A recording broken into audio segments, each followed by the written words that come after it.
This guy woke up from a coma in the hospital. In fact, he had been found 40 years in the future. In the past, Seo was a monster. His team was losing the battle, so he went in alone. Everyone was terrified. He told them that the only thing they had to do was write a book about his story as a great hero. After that, Seo sealed everyone together with himself and spent decades fighting countless monsters. But after 20 years, he woke up in the hospital. The world was no longer the same, but he was exactly the same. When Seo checked his status, he was shocked. Besides his stolen abilities of appraisal and throw, he had awakened a new, insane skill: immortality. In other words, he is now immune to death in a world where only the strongest rule. Humanity, in its daily routine, knew nothing. They didn't know they weren't alone. A man on the street bumped into a hooded figure and told them to watch where they were going. There was another civilization flourishing on Earth. It revealed the existence of the burrower civilization, humans living underground. An independent civilization, separate from those living on the surface, emerged amidst a massive explosion. Due to the sudden invasion of the burrower civilization,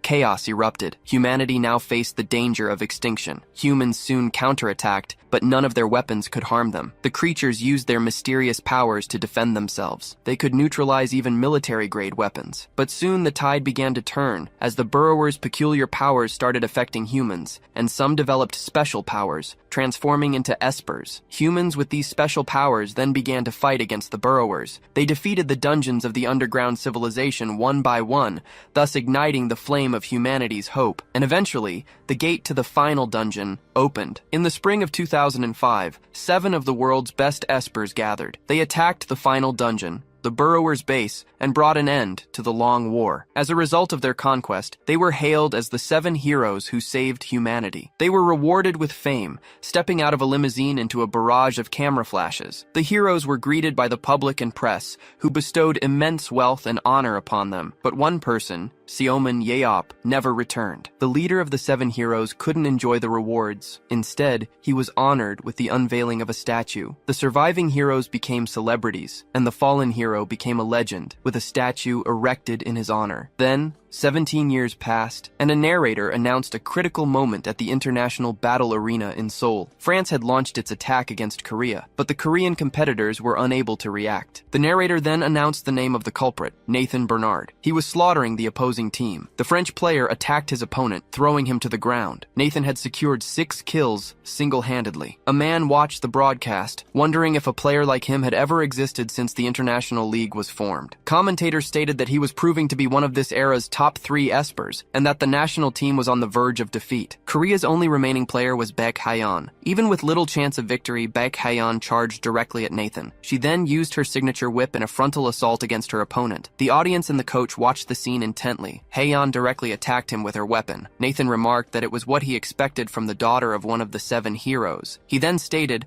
that she would never be able to win with a team like that. With a counterattack, the French player defeated her. Korea lost, and the national team couldn't defeat a single player, Nathan Bernard, the match's MVP. The crowd lamented, remembering how Korean espers had dominated an entire era. The coach reflected that, despite having cleared many dungeons, they hadn't kept up with the new times. The defeat was overwhelmingly crushing for coach Baek Jae-ha. It was a disgrace for the country that had birthed heroes like Seomin Yeop and Baek Jae-ho. He gripped the railing in the face of total defeat. Commentators admitted that, despite facing a strong team, the game was pathetic, and they imagined the public's disappointment. Online messages showed the public's outrage at the match's outcome. Online criticism continued, with people questioning why the coach, one of the 7 heroes, didn't compete. The crowd booed and shouted insults, demanding a new national team, claiming Baek Hyeon was their only player. A spectator yelled that he hadn't paid to watch such a match. Baek Jae-ho, one of the 7 heroes, observed the empty game pods and lamented the mess. His 3rd game as the national team's head coach also ended in defeat. The player disconnected from the module,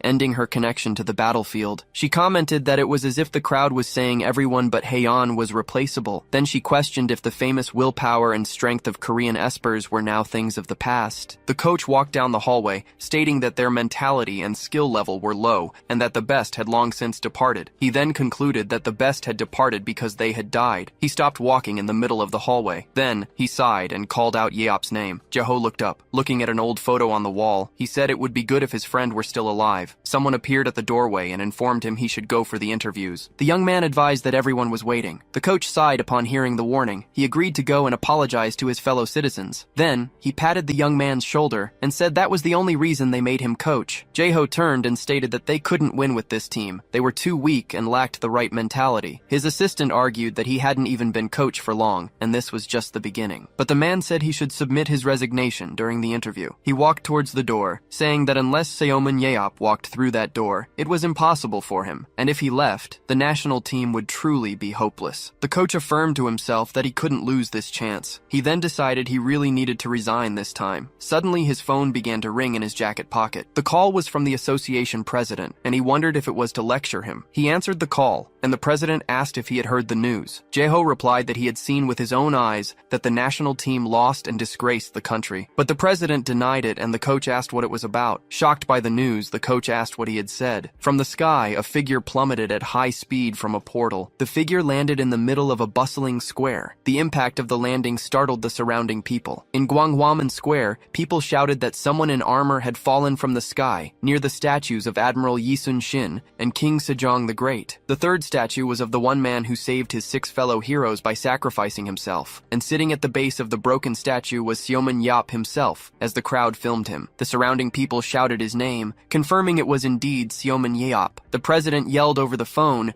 asking if he was deaf and why he didn't understand what he was saying. In front of the statue honoring him, the hero began to lift his head. The president then announced the big news. Seomin Yeop had returned alive. In a flashback, Seomin Yeop faces a horde of shadow creatures alone. He parries a powerful blow from one of the monsters with his shield. Countless enemies rush towards him, ready to attack. He then braces himself for the imminent combat. The shadowy creatures stare at him before surging forward. The dungeon doors finally close behind him. He confirms that the dungeon doors have sealed shut. Alone, he confronts the army of monsters and their master. He then prepares for the upcoming battle. The dungeon master observes him from above. He then shouts for them to fight to the death. Suddenly, a man sits up in a hospital bed. He gasps for air, sitting on the edge of the bed. A woman enters the room and says he's finally awake. He brings a hand to his head, asking where he is. The nurse informs him he's in a hospital and asks how he feels. He reacts with confusion to the information he just received. Then, he's shocked to learn the year is 2021. Not 2005. Agitated, he questions her, stating he entered the final dungeon in 2005. The woman says he'll need an explanation about the current situation. She then turns on the television and asks him to watch. A news anchor begins presenting the day's news, featuring a report on Seomin Yeop. The report announces that the leader of the 7 heroes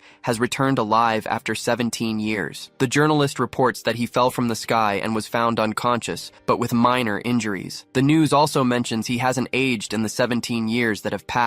Experts suspect the incident was caused by a space-time distortion. After the report ends, he questions if 17 years truly passed. As to him, it was 2005, just days ago. The nurse confirms and points out that's why there's a huge commotion outside. She then turns to the window and warns that reporters have been camped outside since he arrived. He looks at the crowd of journalists and laments that even after 17 years, some things haven't changed. He then asks for a mirror, and the nurse says she'll fetch one. She hands him the mirror and asks if it's suitable. He looks in the mirror and realizes he hasn't aged at all. He reflects that he couldn't possibly look like this at 47 and questions if this is truly his world after 17 years. Then, a sudden realization hits him. He desperately asks about all his money. The nurse explains that, according to his will, everything was donated to a children's fund, much to his despair. Then he asks about his house, and she informs him it became a museum called Seomin Yeop's house. Next, he asks about his car, which was sold at a charity auction. He is utterly desolate at the news. He then concludes that he can't live in a museum, and that he is now homeless and penniless. Seomin Yeop laments that if he had known, he would have kept some for himself. The nurse reassures him, saying no one would abandon him, and that Mr. Baek Jaeho had already contacted them. She warns that he said he'll arrive at the hospital soon. He agrees, and the nurse says she'll leave him alone, asking him to ring the bell if he needs anything. Even seeing it with his own eyes, he can't believe it. He decides he'll ask Jaeho for details later, and for now, he'll check his physical health. Then, he activates his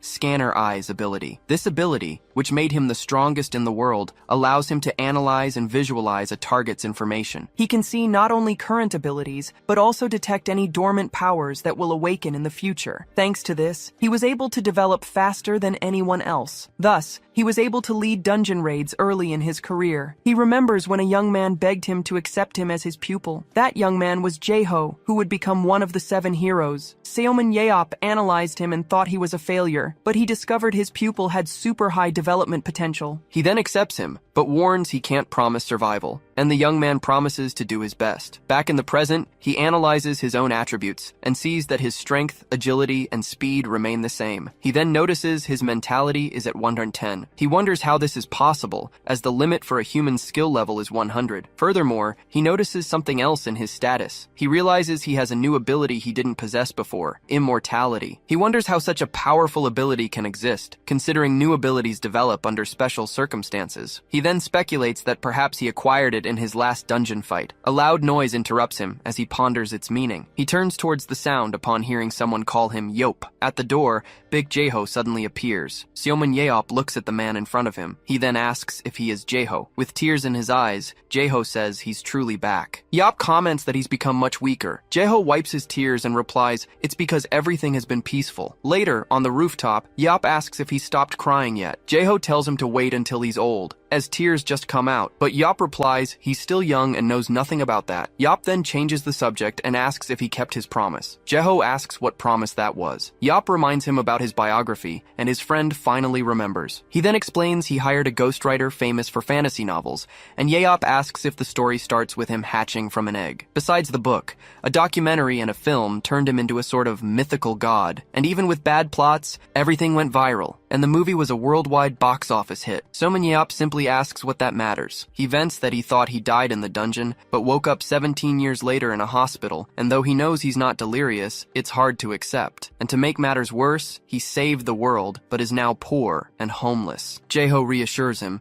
saying that's what friends are for, and he's there to help him with money. Yeop comments that he's really grown up, and asks if he made money and started a business in the last 17 years. His friend explains he earned reward money from dungeons, and that there's a limit to how much a person can eat and relax. He questions how a clueless guy like him didn't go bankrupt running a business. Jae-ho admits he thought the same thing, so he hired a professional to handle everything. Yeop then asks if he's unemployed now, but he denies it, stating he has a job. Curious, he asks what his friend does. Jae-ho reveals he's a coach, the head coach of the national team. Yeop asks why he said that so quietly and questions what kind of coach he is, but Jae-ho asks him to wait a moment. He then shows his phone with a match on it and asks his friend to look. Yeop looks at the images on the phone. He questions if those aren't the dungeons they raided, and if they hadn't disappeared, but his friend explains it's a virtual reality sport called Battleground. Jae-ho explains that virtual reality dungeons are created, and 2 teams fight on that field for sport. After the war, they used espers for this new business, which became the most popular sport. He comments that it looks almost like child's play, but his friend says it's not quite like that because, among the best players, there are some who would be a match for the 7 heroes, and the Battleground World Cup ranking is a nation's pride. Yeop then asks what Korea's ranking is. Jae-ho is surprised by the question. He asks if his friend is getting deaf in his old age and repeats the question about Korea's ranking. Yeop argues that since Korea had many strong espers, they should be highly ranked. To be honest, he starts to say that Korea is in last place, and Yeop's cup falls from the ledge. The two fall silent for a moment. Yeop turns and simply asks, what? When a great evil disappears, the one who defeated it becomes the next evil. Inside the car, Seoman Yeop turns to Baek Jae-ho and asks what he means. Baek Jae-ho states that's why their country became a weak nation in Battleground, making Yeop question how that makes sense. Seoman Yeop then deduces that the higher-ups became afraid of espers after the war, thinking they'd be challenged,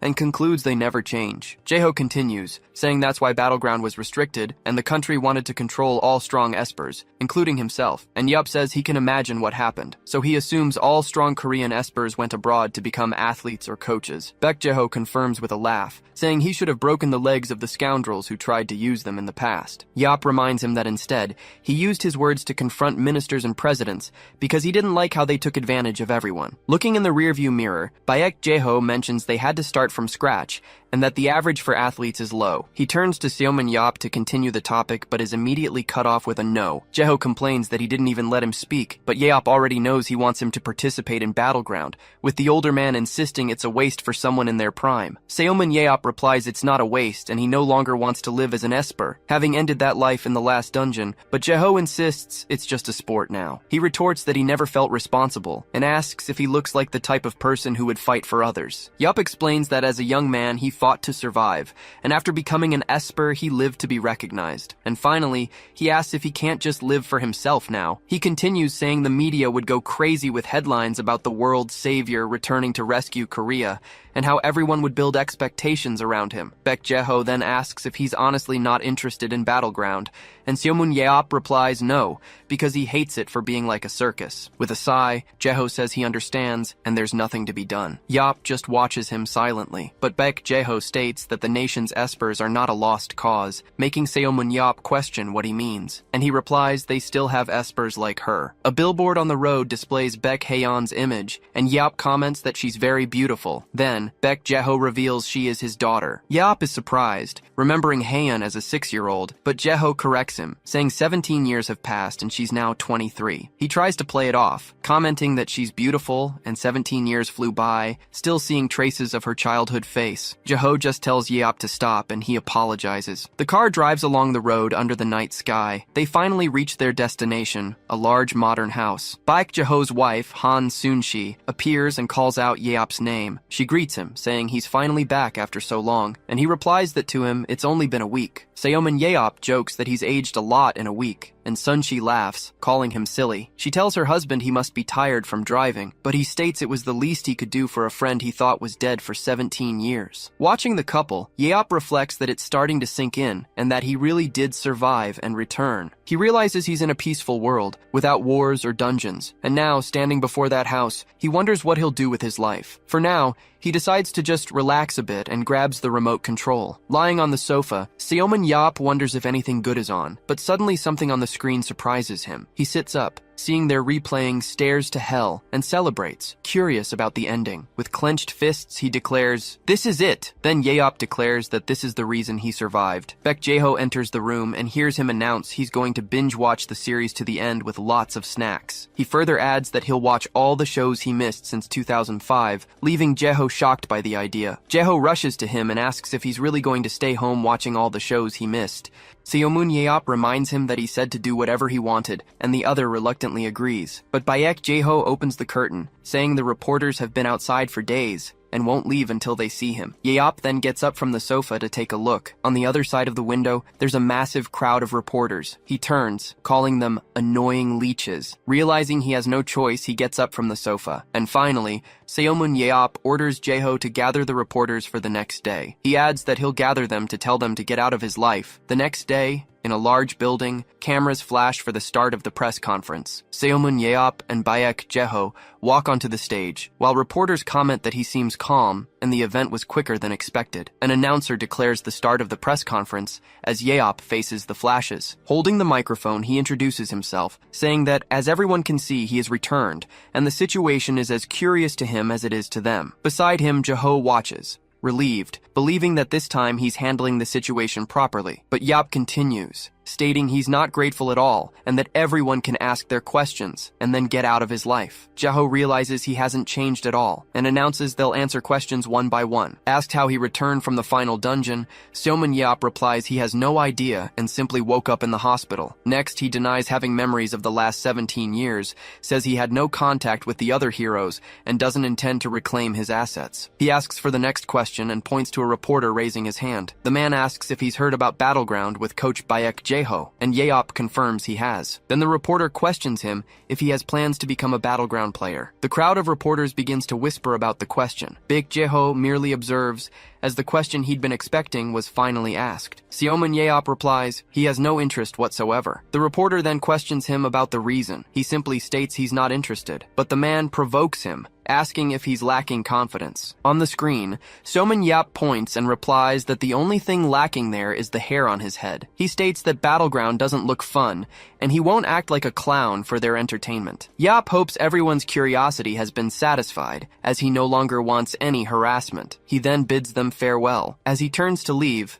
Baek Jae-ho thanks everyone for their presence, but someone asks them to wait. A reporter asks to ask one more question before he leaves. He mentions that a player named Gerald Walker accused him of not being on his level and asks what he thinks of that. Seomin Yeop is silent for a moment and just repeats the name Gerald Walker. The reporter explains he's a famous player in the United States, known as the pride of the tanker position. Yeop then asks if he is the strongest player, but the man replies there are 3 great players at the top: Nathan Bernard from France, Roy Meyer from Ireland, and Daniel Mance from Germany. The reporter clarifies that Walker is a very skilled player, but not ranked among the top 3. Seomin Yeop sighs, saying he understands that 17 years have passed. He then turns and sends a message to Walker not to be so cocky if he's not even among the top 3. And he further says that if he wants to fight instead of using Battleground, he should come meet him in person. Then Yeop raises his finger and declares he'll personally bury him in the backyard. Elsewhere, the broadcast is watched on a large television screen. The CEO of the player agency, Zachary Wood, asks Walker if he heard that. A hand crushes the remote control. The man, Walker, calls out Wood's name. And finally, he orders them to prepare the jet for Korea immediately. An official match against the United States is announced. Baek Jae-ho questions on the phone how they could do this so suddenly. Seomin Yeop complains about the noise and asks Baek Jae-ho to go outside, who in turn agrees. Yeop complains he couldn't hear the TV and asks what's happening. Baek Jae-ho then informs him about the match in 2 weeks. He simply replies that he doesn't care. Baek Jae-ho blames him, mentioning Gerald Walker's name. Seomin Yeop asks who that person is. Baek Jae-ho reminds him that it's the one he promised to bury in the backyard. Seomin Yeop finally recalls. He continues, saying the man has been furious since his public humiliation, but Seomin Yeop thinks the guy is petty. Baek Jae-ho explains that since he can't fight Yeop, he'll seek revenge against the Korean team. Seomin Yeop questions what the team has to do with him and calls the other man weird. Baek Jae-ho merely puts a hand to his head. He then tells his companion to cheer up, saying he'll have fun in his stead. Seomin Yeop suddenly sits up and asks about the national team's match. Then he questions if Hayeon will be there, since she's a national team player. Elsewhere, Baek Hayeon arrives home and announces her arrival to her mother. Seomin Yeop suddenly startles on the couch. Elsewhere, Hayeon's mother greets her, surprised she arrived early. Hayeon explains she rushed over as soon as she heard Uncle Yeop was there, wanting to see him. She then asks where her uncle is, and her mother replies he's in the living room. Seomin Yeop greets them from the couch. Hayeon looks at him. Then she runs towards him and tackles him onto the couch. He complains she almost killed him, but Hayeon just says how happy she is that he's back. Seomin Yeop pats her head, confessing he feared she might have forgotten him. She assures him she never could, reminding him he always brought her sweets her parents forbade. He comments she grew up so fast, and Hayeon replies she's already 23. Hayeon asks if he came back for the official match, but he states he came to see her, and the match is secondary. She leans closer to him on the couch to talk. Then, Hayeon asks if it's true he doesn't want to play Battlefield. Seomin Yeop questions if Jae-ho sent her to convince him, and dismisses the topic, saying he's not interested. Hayeon insists on knowing why, but Seomin Yeop replies that her uncle has many things to do. She holds his arm and asks if even a gentle plea wouldn't work, but he denies the possibility. Hayeon says he's changed. Seomin Yeop retorts, claiming they're the ones who changed. She turns away, remembering he used to do everything she wanted, but he counters that back then she only asked for snacks. Hayeon turns back to him. Then, she asks him to accompany her to an avatar verification at the league. Seomin Yeop questions what an avatar is. He looks at the TV and expresses his unwillingness to go. Hayeon pleads,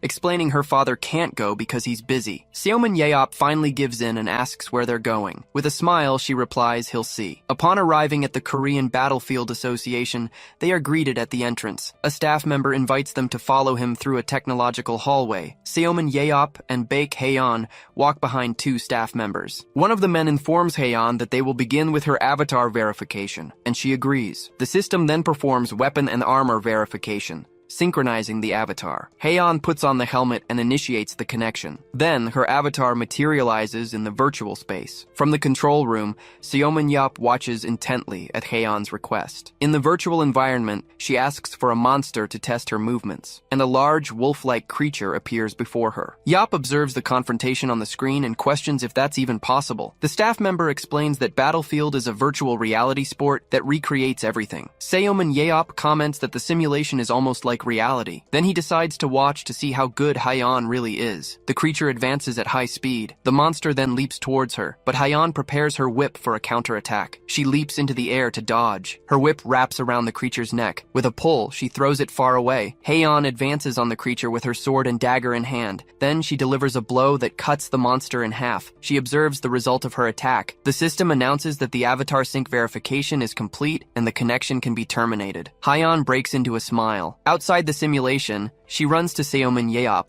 and asks how her performance was. He says she still has a long way to go, and Haeyeon challenges him to try. Seomin-yeop begins to refuse, but she interrupts him, saying it's just for him to create an avatar. She explains she heard about his strength, but wants to see it with her own eyes. Haeyeon continues, saying that when she was finally old enough to see him fight, he had already left. She then stares at him. After a moment of silence, Seomin-yeop sighs and agrees. He agrees to do the test just once at her request, making Haeyeon very happy. The staff member then approaches and asks if Seomin-yeop will also do the test. The man explains that under normal circumstances, they would need to measure all his attributes before the avatar test. But the staff member states that since it's not an official match, they can go straight to the test. Seomin-yeop asks if he can enter as he is. The man explains he'd be empty-handed and in his tracksuit. Then, he suggests Seomin-yeop take a weapon, while two men bring a spear and a shield with difficulty. Seomin-yeop holds the equipment, finding it different and very light. The staff member explains it's the standard for Battlefield. He says it's fine and enters the test chamber. Seomin-yeop states that only the spear will be enough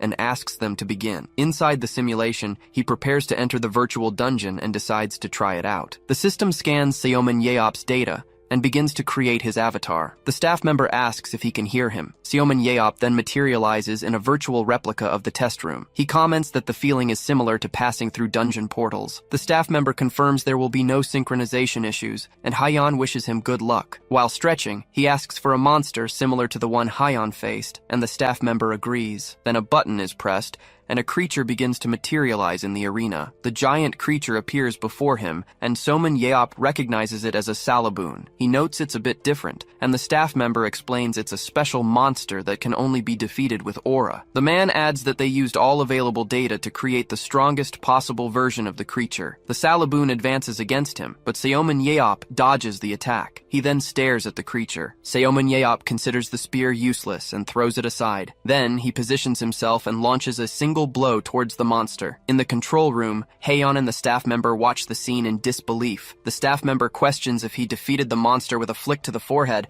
but Seomin-yeop downplays the feat. The man in the control room comments that Saloboons aren't that easy to defeat. Seomin-yeop asks them to send another opponent so he can test something. A new creature materializes, and he finds the environment perfect for his test. He complains that the monster wasn't strong enough to warm him up and asks if there's nothing else he can do. A voice calls him the world's best esper, and Seomin-yeop turns around upon hearing the foreign language. In the control room, the system goes on alert, and everyone wonders what's happening. The staff member desperately tries to control the situation via the panel. A warning on the screen reports an unauthorized external connection attempt. The man is then thrown backward by the panel. In the arena, a new warrior with an axe and shield emerges amidst flames. The newcomer lands and asks Seomin-yeop if the offer to fight is still on the table. Seomin-yeop stares at him in silence. The warrior provokes him, saying he remained quiet because he didn't expect him to actually show up. Then, he declares he'll prove right there that the title of 7 heroes is just a label. The warrior advances at high speed towards Seomin-yeop. He merely watches the approaching attack. The blow hits the ground, causing a strong impact. With his shield broken, the warrior asks where his opponent went. A voice behind him questions, asking if he's scared. Seomin-yeop suddenly appears and replies no. He then states that this will finally be a decent test. After picking up his spear, he positions himself for the fight. The two opponents stare at each other from a distance in the arena. In the control room, Baek Haeyeon asks what's happening. Someone tells her not to worry. The control room door then opens. Haeyeon and the staff member turn to the entrance. Baek Jae-ho enters and informs them he authorized everything, so there's no reason to worry. Haeyeon recognizes him as the association president and questions him, as he had said he would be busy. Baek Jae-ho explains that they had already talked, but the news didn't reach the local team. Park Jin-tae, the association's vice president, asks Ms. Moss if that's enough. Emma Moss, Gerald Walker's manager, thanks them for their cooperation with the unusual request. In a past scene, Baek Jae-ho stands before Seomin Yeop with a table full of food. Park Jin-tae observes the confrontation. This opportunity might spark Seomin Yeop's interest in battlefield. In the arena, the two combatants' weapons move rapidly. Then, Seomin Yeop's spear and Gerald Walker's axe clash. The impact of the collision generates strong pressure in the area. Seomin Yeop slides backward, breaking his movement with a hand on the ground. Gerald Walker prepares another attack with his axe. Seomin Yeop observes his opponent after the attack. Then he activates the Scanner Eyes ability. An information screen appears displaying Gerald Walker's data. The analysis reveals that his strength and endurance are at maximum, making him perfect for a tank role. Seomin Yeop concludes that his opponent is more than he appears. Gerald Walker questions why he's just staring at him instead of fighting. With a smile, Seomin Yeop acknowledges his strength. He then remembers something while thinking about his opponent's ability. It's the ability he acquired. So he decides he will test the power he gained in the hospital with this new adversary. Seomin Yeop advances at high speed with his spear. Gerald Walker prepares for the attack, anticipating the movement, but he stops his advance mere inches from his opponent's face. The warrior wonders why he stopped right before reaching him. Seomin Yeop merely stares at him up close. He then says he'll show him something fun. With a hand on the ground, he delivers a blow that shatters the surrounding ground. In the control room, Haeyeon calls her uncle's name. Gerald Walker questions why he stood still and didn't dodge the attack. Gerald Walker observes that Seomin Yeop stopped before the attack, as if wanting to die. Seomin Yeop feels the impact of the blow. Then, a massive attack hits Gerald Walker head-on. He is thrown backward by the force of the impact. The arena floor shatters with an object embedded in it. Gerald Walker wonders what happened, as his opponent should have died. Someone coughs amidst the dust. A voice complains about the useless smoke covering the area. In the control room, everyone watches the scene without understanding. Gerald Walker looks back, finding the situation impossible. Seomin Yeop rises from the debris unharmed and asks what he thought. He then remembers he promised to show something fun and reveals his immortality ability. Seomin Yeop asks what he thought and if it wasn't cool, while the screen displays his immortality ability. Gerald Walker questions incredulously how he managed to survive that attack. He explains that he acquired a new special ability upon returning to life, becoming immortal, and that the test was a success. Seomin Yeop realizes his injuries also heal on their own and concludes they can't fight that way. Then he calls the staff member in the control room, who is startled by the call. He explains that he cannot die due to an ability he gained by surviving the final dungeon, leaving the staff member perplexed. Seomin Yeop considers the use of the ability unfair and asks if there's a way to block it. The man confirms it's not difficult. He then asks for his immortality to be blocked, and the staff member deactivates the special ability via the panel. Gerald Walker overhears the conversation. Seomin Yeop says he just wanted to test the ability since it was his first time. He provokes him, saying he did it so his opponent wouldn't use immortality as an excuse for defeat. Gerald Walker tightens his grip on his weapon and advances across the cracked floor. He throws his spear and shield to the ground, commenting that the rumors about his opponent's arrogance are true. But Seomin Yeop catches the spear in midair and claims to be much stronger than the rumors say. Gerald Walker says he'll judge that for himself and tells him to stand up so they can fight without more excuses. Crouching, Seomin Yeop questions him, saying he should first defeat the top 3 before coming to him. Seomin Yeop continues, stating he heard he's not even among the top 3. Gerald Walker advances with a blow, and Seomin Yeop asks if he hit a sensitive spot. The warrior then launches himself into the air. They exchange a rapid sequence of blows with their weapons. The clash between the spear and the axe continues. After a blow, he lands on the ground and realizes his opponent has disappeared. Then, Seomin Yeop appears behind him, saying he's there. Gerald Walker turns quickly. Seomin Yeop attacks over his shoulder with the tip of his spear. The blow hits his opponent directly in the face. As Gerald Walker recoils through the air, Seomin Yeop prepares his spear. He recognizes that his opponent reacted quickly, even with limited vision. But then he decides it's time to finish the fight. He focuses for the next move, and with a single movement, he throws the spear with great speed. The thrown spear hits Gerald Walker's shield forcefully. Then, the weapon explodes against the wall on the other side of the arena. Seomin Yeop turns with a smile. Gerald Walker lands on the ground,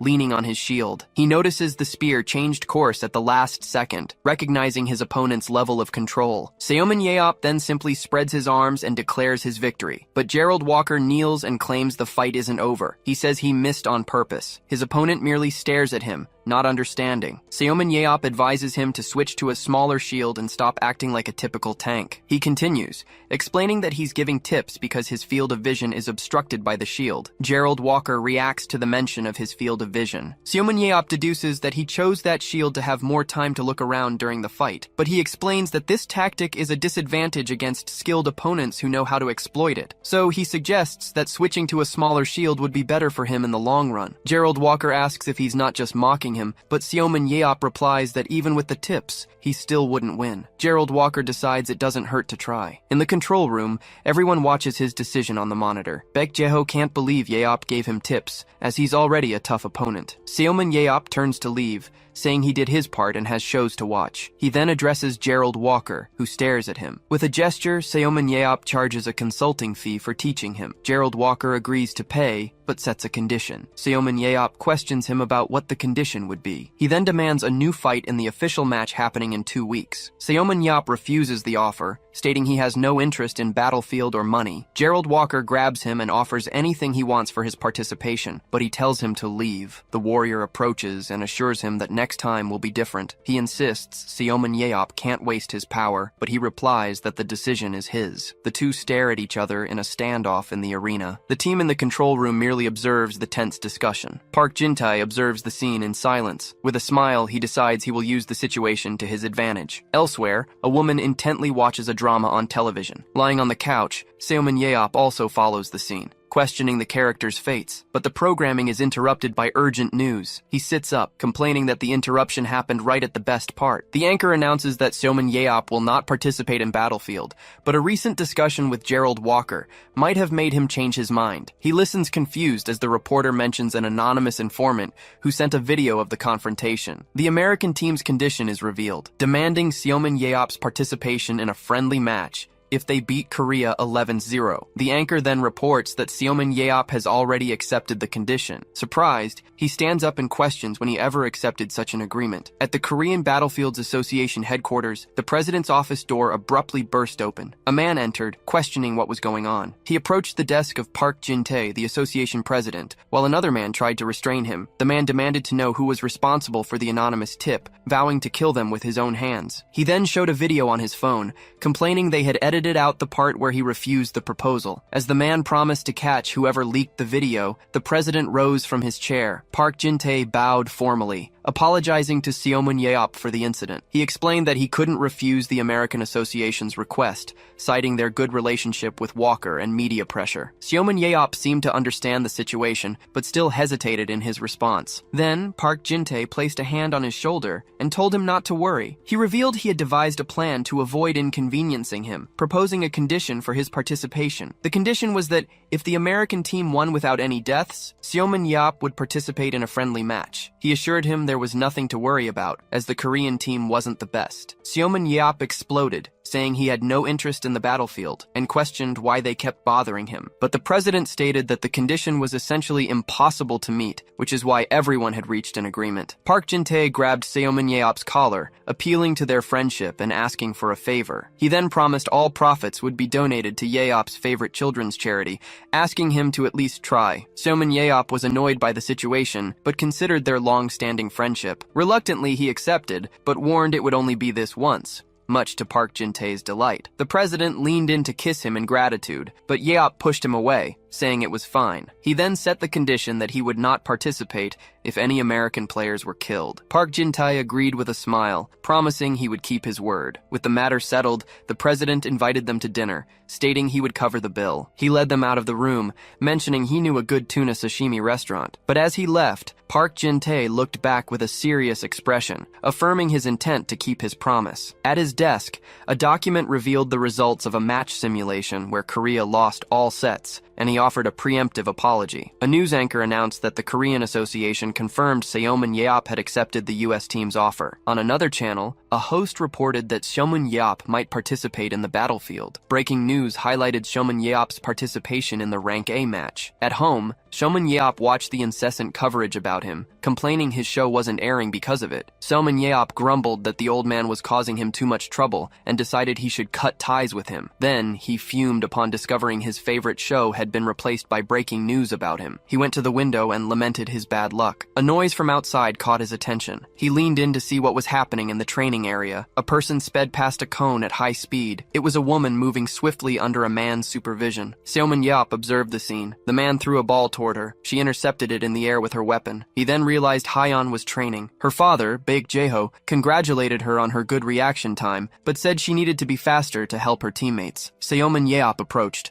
remarking that Jae-ho was picking on her again. He then activated his scanner eyes. Baek Hyeon's analysis displayed her attributes, revealing her teleportation and rope abilities. Seomun Yeop's analysis revealed that Hyeon's agility had already reached its maximum potential. He also concluded that her development potential was lower than her father's at his peak, so she would never perform as he expected. But her stamina and strength attributes could exceed Jae-ho's limits, making his training method unsuitable for her. On the lawn, Hyeon fell exhausted and asked for a short break to rest. She turned and was surprised to see Seomun Yeop, who assessed that at this rate, she wouldn't be able to kill a single American team player. He watched her intently. Hyeon asked if he'd seen her train, and Seomun Yeop replied he didn't think she needed to train her agility further. But Baek Jae-ho disagreed, saying she still needed to improve a bit, and with more training she'd get there. Then Seomun Yeop turned to him, stating that Hyeon was not like him. He advised him to stop agility and speed training, explaining that her limit for those attributes was lower than his. He continued, asserting that her agility was already at its peak, as was her whip usage. Seomun Yeop explained that while she had speed abilities, she and her father were different. He then turned to Hyeon, who looked at him with curiosity. He asked what she'd do after ensnaring an opponent with her whip,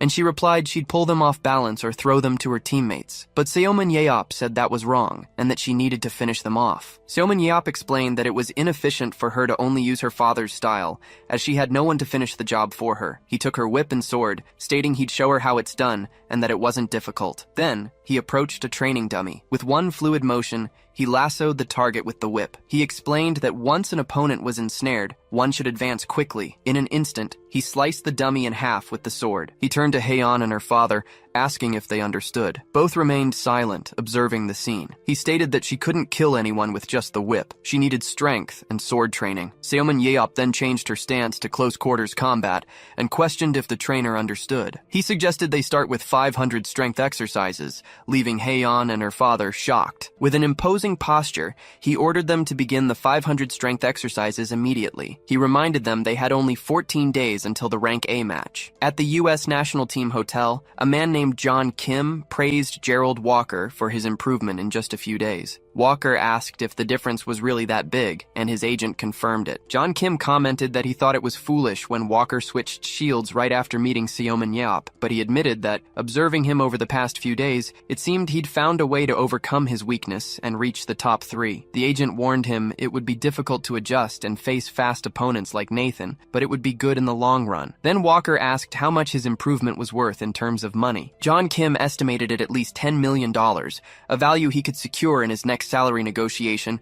if he adapted to the new style. The $10 million figure echoed in Walker's mind. Seeing a news report about Seomun Yeop on TV, he ordered them to send him $10 million immediately. His agent was shocked, but Walker explained it was a consulting fee. He extended his hand, stating he would drag him onto the battlefield anyway. He touched the wall, telling Seomun Yeop to wait just a little longer. The match began at the Seoul International Battle Stadium. Finally, the day arrived for the historic Rank A match between Korea and the USA. Two commentators began the broadcast, expressing the public's anxiety for the outcome. One of them mentioned that the dream confrontation between Seomun Yeop and America would be decided today. Next, he presented the full lineup of the Korean team that would fight in the arena. The camera then showed all members of the United States team. Baek Hyeon was introduced as the close combat fighter and ace of the Korean team. On the other side, Gerald Walker stood out as the tank and ace of the American team. Seomun Yeop watched from the stands, while the commentator highlighted Hyeon's first match in her new position. The camera's focus shifted to Seomun Yeop's face. It was announced that the match's dungeon would be an ancient castle guarded by skeletons. The first boss in the player's path was the Skeleton Warrior. On the second floor, competitors would encounter the Death Knight, and on the final floor, Dragon Vaughn and the Lich awaited them. For new spectators, the commentator explained the vital rules of the game. Then, the Korean team players entered the arena. The American team also made their entrance, and the commentator wondered who would emerge victorious. The announcer declared the first game was about to begin. Both teams rushed into the dungeon. The American team quickly encountered a group of skeletons. Walker faced the approaching monsters. They began their hunt with perfectly synchronized movements, and Walker destroyed the first skeleton. The commentator observed that the American team had comparatively slow mobility,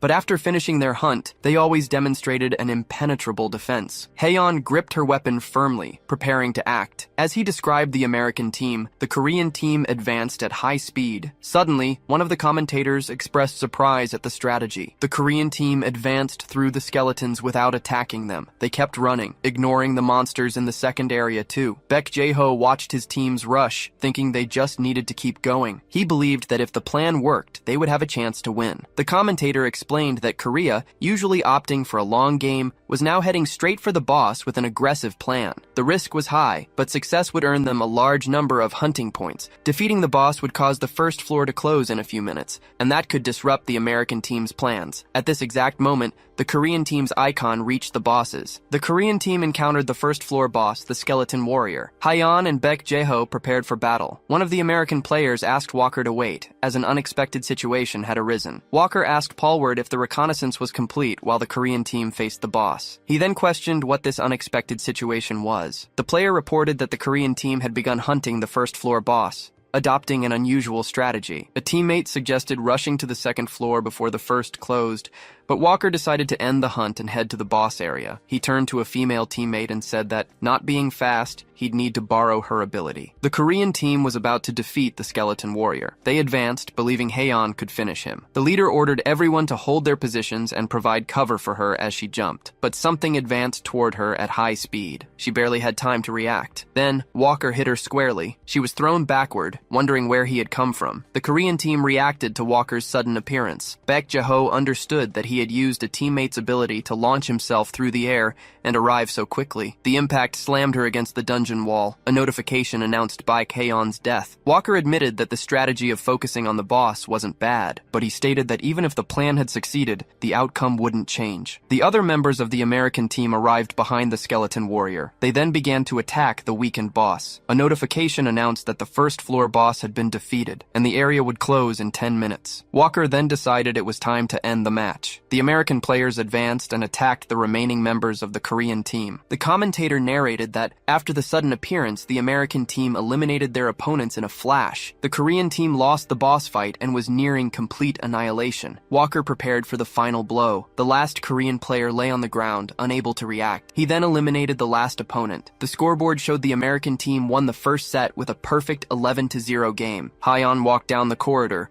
thinking it had happened again. She stopped in front of a door, lamenting the defeat. Then she peeked through the door, feeling bad for not having had a chance to fight, even with her uncle's help. A man asked for everyone's attention, as he had something to say. Haeyeon watched him, surprised by what was happening. Seomun Yeop said that while watching the match, his eyes nearly popped out of his head, so they'd better follow his advice. When a player tried to mention that their coach was Baek Jae-ho, he told him to shut up. Yeop then explained he was doing this because, at this rate, he himself would end up having to compete with the team. He continued, saying the team tried a winning play, but lacked the skill to succeed, and their average level was far below their opponents. He stated that, with their current skill level, their chance of victory was exactly 0%. But he said it would be shameful to give up without a fight, so he would teach them how to at least take down Walker. Seomun Yeop began by explaining that Martha Bourne's palace was a dungeon he and the current association director targeted when they were younger. He stated it wasn't too difficult to attack, but the bones on the third level were a nuisance. But, judging by the team's skill level, it would be a miracle if they got that far, so he asked them to focus on the game they had just lost. He then commented that the strategy used in the first set wasn't bad. That is, of course, only if they were able to complete the given tasks. Pointing at the players, he began to speak about the vanguard positions. He criticized the team for having gone straight to the boss room without scouting the opponent's positioning. The rear guard should have provided cover as soon as the vanguard fell, but everyone stood still when Haeyeon was killed by Walker. The reason they kept losing 11-0 was because they hadn't mastered even the basics. He shook his head, saying he couldn't believe they were the national team, and felt sorry for Jae-ho. Seomun Yeop then turned, stating there was nothing more to say about the first set. He got straight to the point, saying he would tell them the strategy for the second set. The second set then began. As soon as the game started, the American team advanced and split into two. They would use a 6-5 formation, with the faster group securing the hunting grounds first. Walker led the second group, focusing on the hunt. The strategy made the most of the team's ace players' abilities. In the audience, the public reacted with surprise to the Korean team's play. The commentator explained that Baek Hyeon had suddenly disappeared and returned. Next, the entire Korean team began to run through the dungeon again. The commentators questioned the new tactic, as Korea had always used defensive strategies, highlighting Hyeon's unexpected position change. Seomin Yeop watched with a smile, saying they were doing well. He continued watching, as the plan depended on them following his orders exactly. Only then would they find an opening. Hyeon advanced, ready to ensure success this time. One of the American Vanguard players stopped at a corner to scout. He informed Walker that he couldn't see the Korean team nearby. He assumed that, since the dungeon had a single path, the Korean team must be focusing on the second half of the match. To Walker, it was clear they had changed their game plan after the disaster in the first set. He held his ground, knowing that at this rate, it would only be a matter of time until Seomin Yeop entered the arena. Something shattered on the cave wall behind Walker. He turned in surprise, questioning what that noise was. Then, a large explosion occurred on the dungeon wall. The entire Korean team emerged from the debris, flying toward them. They landed and quickly surrounded the American team. The American team was surprised, and Walker wondered how they got there. In a flashback, Seomin Yeop instructed the scouts to go first, and Haeon, being the fastest, to check the opponent's situation. He continued, telling them not to kill any monsters or bosses if Walker's group had fewer than 5 players, leaving the team surprised. He explained that it was common knowledge Martha Bourne's palace had a one-way path, but he revealed the existence of a secret passage with a teleportation point,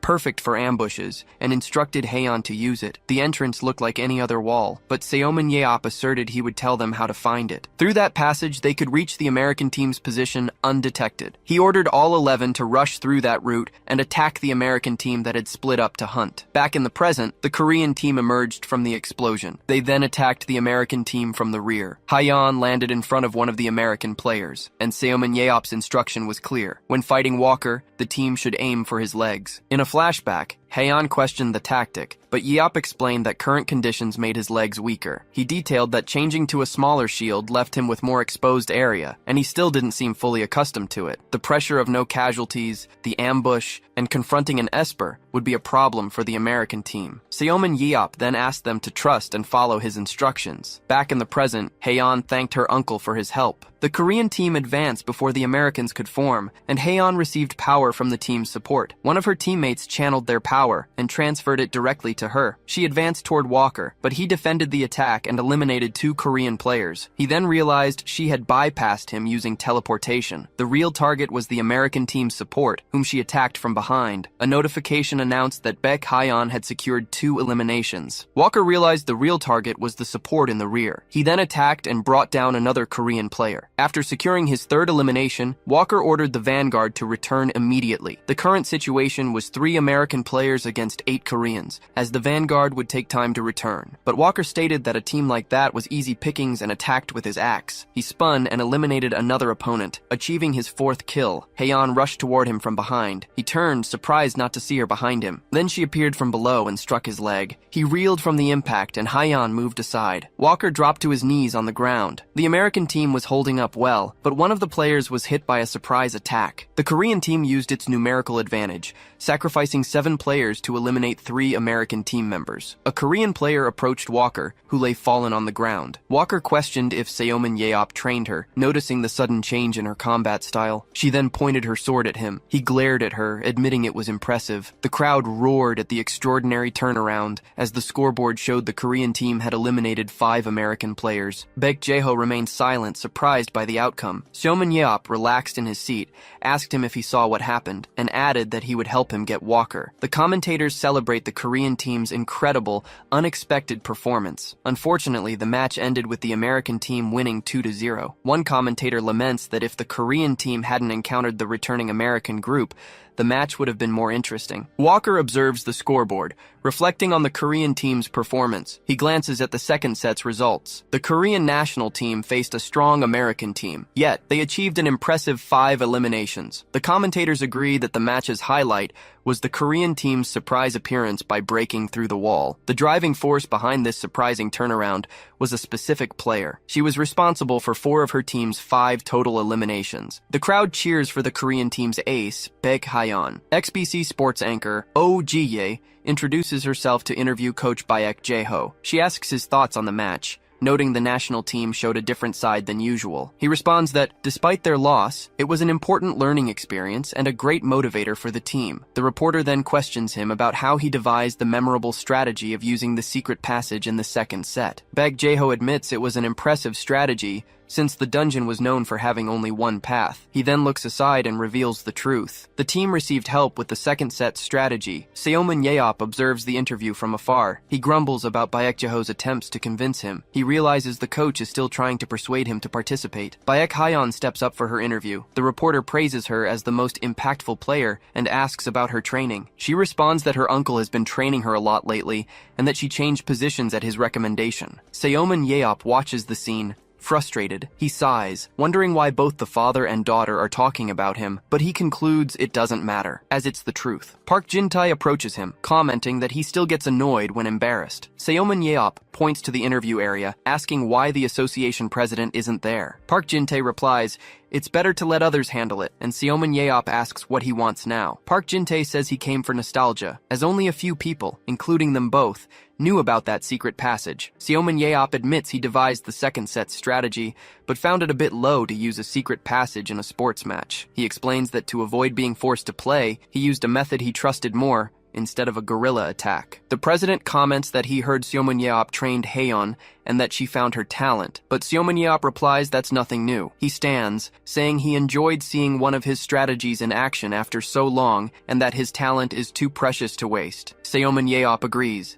saying he's truly incredible. Park Jin-tae then asks what he thinks about using that talent more. Seomin Yeop questions what he's talking about since he won the bet, but the president makes one last request, promising never to bother him again if he refuses. He reveals that the Korean Professional Battleground League season will start soon. Seomin Yeop asks if he wants him as a professional league athlete. Park Jin-tae denies it, saying he wouldn't make such an unreasonable request. He explains he's thinking of holding a charity match with famous players before the league starts and would like Seomin Yeop to participate. He expects Seomin Yeop to refuse the proposal, but Seomin Yeop replies he'll think about it, to Park Jin-tae's surprise. Park Jin-tae is surprised because Seomin Yeop always refuses what he doesn't want to do, but he concludes it's nothing major. Seomin Yeop explains that watching Hyeon play made him curious, and as entertaining as TV shows are, they're different from real battles, and since dungeons no longer exist, this is the only place he can fight. Park Jin-tae gets excited and ruffles his hair, saying that's the spirit. He shows on his phone that the Rank A match footage surpassed 10 million views in an hour. The video has over 11 million views, and comments praise the performance of the Korean team, Hyeon, and Seomin Yeop.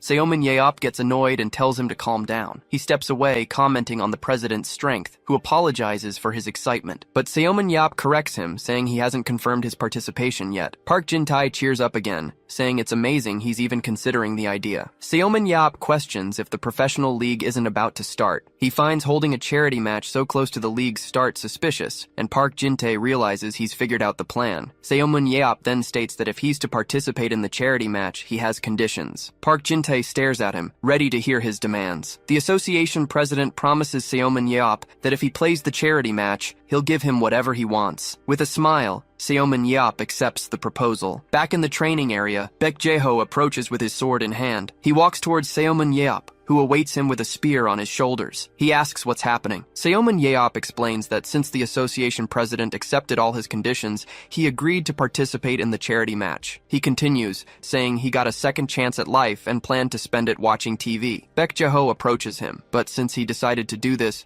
he wants to at least prepare a little. Seomin Yeop criticizes the national team's training, and Baek Jae-ho apologizes for training them poorly. The coach questions why he's being dragged into this, as it's great that Seomin Yeop wants to play again. But Seomin Yeop responds that he can't be the only one to suffer, and besides Hyeon, there are no other good players. He asks Baek Jae-ho to leave him alone, as it's been 17 years since he last fought. Seomin Yeop reassures him, promising to train him until he gets back in shape. Even reluctantly, Baek Jae-ho listens to his friend's confident words. Seomin Yeop activates his scanner eyes and analyzes Baek Jae-ho's attributes. He concludes that despite being weaker from lack of training, it will be easy for him to regain his status to some extent. With a smile, Seomin Yeop warns that starting tomorrow, he'll put him through hellish training. Baek Jae-ho realizes he's doomed. In a flashback, Seomin Yeop sets his two conditions for Park Jin-tae, the first being to play on the same team as Haeon, and the second, that Baek Jae-ho also participates. The president calculates that with 2 of the previous 7 heroes, they'll secure many sponsors. He then makes a call and asks for a favor. News of Seomin Yeop, Baek Jae-ho, and Baek Haeon's participation in the charity game spreads, and the countdown to the event begins. Seomin Yeop replied that his cunning technique required him to be at least slightly faster than his opponent. His trainer then scolded him for acting that way, even after recalling the lesson. But Yeop simply agreed to try and be faster. In position, his trainer prepared to attack. He then advanced towards Seomin Yeop with his sword drawn. Yeop jumped backward to dodge the blow. Next, he blocked the attack with his shield. The man continued to deliver blows against him. After the training, he asked how it went, and Seomin Yeop replied that he felt good this time. His trainer commented that 17 years had passed and asked for a break. He stretched and complained that he was tired,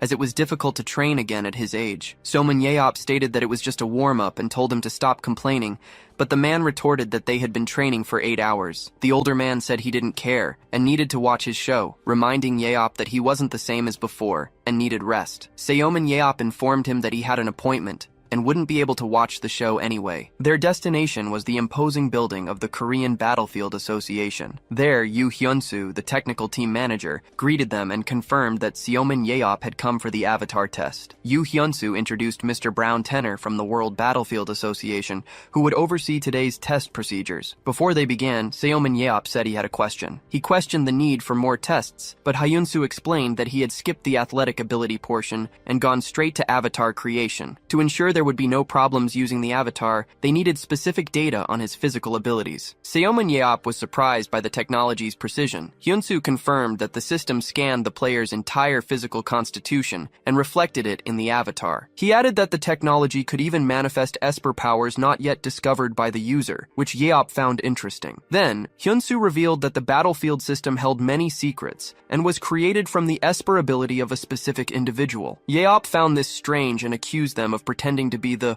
Burrowers. He then asked if the Burrowers weren't behind the World Battlefield Association, but Yoo Hyun-soo denied it. Seomin Yeop stated that if that were the case, he wished they would appear right now, causing a hesitant Hyun-soo to rush them to the measurements. In a new room, Hyun-soo announced that they would begin by measuring his strength, agility, and aura levels. He was instructed to give his best to obtain an accurate reading and ensure ideal synchronization with his avatar. The first test was for strength, and Seomin Yeop approached a machine. The test began as soon as the lever was pulled and he held it. Seomin Yeop pulled the lever with all his strength. The lever then slipped from his hand, and the machine processed the information. The panel displayed the number 813, and he was instructed to try again. After 2 more attempts, the results varied between 819 and 8117. He then observed his data and noted that this was the score for a strength of 79. As Yeop asked what the next test was, Yoo Hyun-soo commented that his strength was average for a hero. The next test would measure agility, requiring him to alternately press 2 switches on the walls until the final alarm. Seomin Yeop prepared and agreed to start the challenge. He concentrated intensely the moment the test began. Yeop moved quickly from side to side, pressing the switches. The observers were surprised, and Hyun-soo questioned how a tanker could have such high agility. The measurement was completed, and he stopped in the middle of the room. Seomin Yeop asked for his score and found out he had marked a surprising 963. He commented that, with a little more effort, he could surpass 970, and decided to try again. After the second attempt concluded, the new score displayed was 971. The observers were shocked to see that he had actually surpassed 970 points. Seomin Yeop asked what the highest record was, and Hyun-soo revealed that someone on the team had scored 1007, making Yeop question if it was Nathan Bernard. He explained that he knew him from the videos Baek Jae-ho sent him when he decided to participate in the charity match. Yeop commented that he was curious because Nathan was fast enough to compete with Jae-ho at his peak, as it wasn't common to find someone with 100 agility points. With a snap of his fingers, he decided to go one more time, now aiming for a score of 975. He positioned himself in the center of the room. Then, he focused for the new attempt. For some reason, on that specific day, he felt in his best condition for the test. The test then began, and his eyes shined. He hit the first switch on the wall. Next, he moved at high speed between the targets. Spectators noticed he was even faster than before. The measurement was completed, and he stopped abruptly. He breathed heavily after the test ended. While the observers questioned the score, Yu Hyun-soo wondered how that could be possible. Catching his breath, Seo-min Yap asked how he did, believing he had been faster this time. The score of 1007 appeared on the panel, matching Nathan's record, the fastest Esper on the planet. He then wondered how he achieved the same score since his agility was 97, slightly lower than Nathan's and Jaeho's at their peak. Yap realized he seemed to have exceeded his own abilities at that moment. Then, he asked to test his strength one more time, as there was something he needed to verify. With the method being the same as before, he focused to begin when ready. He pulled the lever with all the strength he could muster. The observers reacted with surprise as his score had increased. When he asked for the result, he found out he had scored 890. A much higher value than before. Asked if he was finally warmed up, he replied that perhaps he was more focused. He observed his own hand, wondering if he had gotten stronger, as he had demonstrated more power than his limit. But he dismissed the idea, for when using his scanner eyes, there was no change in his abilities. Although something felt different, the sensation was definitely familiar to him, stemming from a memory of the past. He had felt that once before, when he fought alone in the last dungeon. He understood that, facing death, he was able to achieve superhuman focus. His mental focus surpassed human limits and strengthened his other abilities, concluding that focus must have this kind of effect. But he regretted having no more reasons to fight and merely strengthening himself uselessly with his focus and immortality. It was almost as if he was being pushed back into the battlefield. Finally, they began the aura level test, and he was instructed to look at the marble sphere in front of him. Placing his hands on the object, he found it an interesting tool. As in the past, they only estimated aura in weapons. Yu Hyun-soo explained that, since aura levels are primarily determined by innate abilities, this is what they focus on most when measuring rising stars. Yap recalled that when he awakened his scanner eyes, his aura was at 96, and he had tried everything to fill the remaining 4 points. He then positioned his hand over the sphere. The observers were shocked, wondering how high his aura level would rise. With his aura currently at 100, he channeled his energy into the object. That was the highest level a human could reach. After the measurement was completed, the sphere changed color. Brown Tenor reacted in disbelief. The panel displayed a score of 1030. Seo-min Yap asked what the result was, and Hyun-soo stammered, informing him that he had just surpassed the highest human record. The observers react in shock that he has surpassed the highest human record. With a smile, Seo-min Yap gives a thumbs up and asks who they think he is. Yu Hyun-soo informs him that the previous record belonged to Siulan, one of his fellow 7 heroes, surprising Yeop with the news. Hyun-soo comments that he never thought that record would be broken, but admits the girl possessed an impressive amount of aura. He recalls that despite Shulan's weak mental strength, her confidence was enormous, leading them to argue constantly. The test concludes, but Hyun-soo says there's one more thing to inform them of, and Seo-min Yeop asks what it is. His immortality skill cannot be used in matches, which he had already expected, as it would result in an automatic victory. The association apologizes for the unfairness and offers compensation, but he states he doesn't care about the limitation. He accepts the money, yet reveals he no longer needs to use his immortality. Elsewhere, a leader addresses a crowd, claiming they will be saved by that person. He then announces that a revelation proving their faith has finally arrived. The leader raises a document and tells his subjects to contemplate that person. The paper is a newspaper article about Seo-min Yeop's immortality, where he is hailed as their savior. The crowd, in ecstasy, shouts Seo-min Yeop's name, declaring it's time to prove their faith in him. Upon leaving the building, he encounters a massive crowd of hooded figures awaiting him. Seo-min Yeop turns and asks who those people are. The crowd unanimously acclaims his name, calling him their savior and the hero who will save the world. His companion explains that they are the Seo-min Foundation, a false religion that worships him as a god. Yeop repeats the foundation's name, trying to recall something. He then remembers seeing them outside the hospital, and his companion confirms it. The man explains that they believe the world will end again, and that Yeop will return to save the chosen ones. Seo-min Yeop calls them crazy, but his companion says he thought so too, until Yeop actually came back to life. Now they walk around saying they're happy, just waiting for the world's end. He decides he should teach those lunatics a lesson, but his companion stops him, asking him to leave them be. Yeop ignores him and moves forward. He leaps and lands on a wall, high above the crowd. Authoritatively, he shouts for everyone to be silent. The crowd, however, continues to cry for salvation, making him shout again, questioning if they're deaf. Finally, silence settles over the area, and he comments that they're quiet now. He addresses the crowd, saying he perfectly understands how they all feel about him, which prompts them to call him their savior again. Seomun Yeop points at the crowd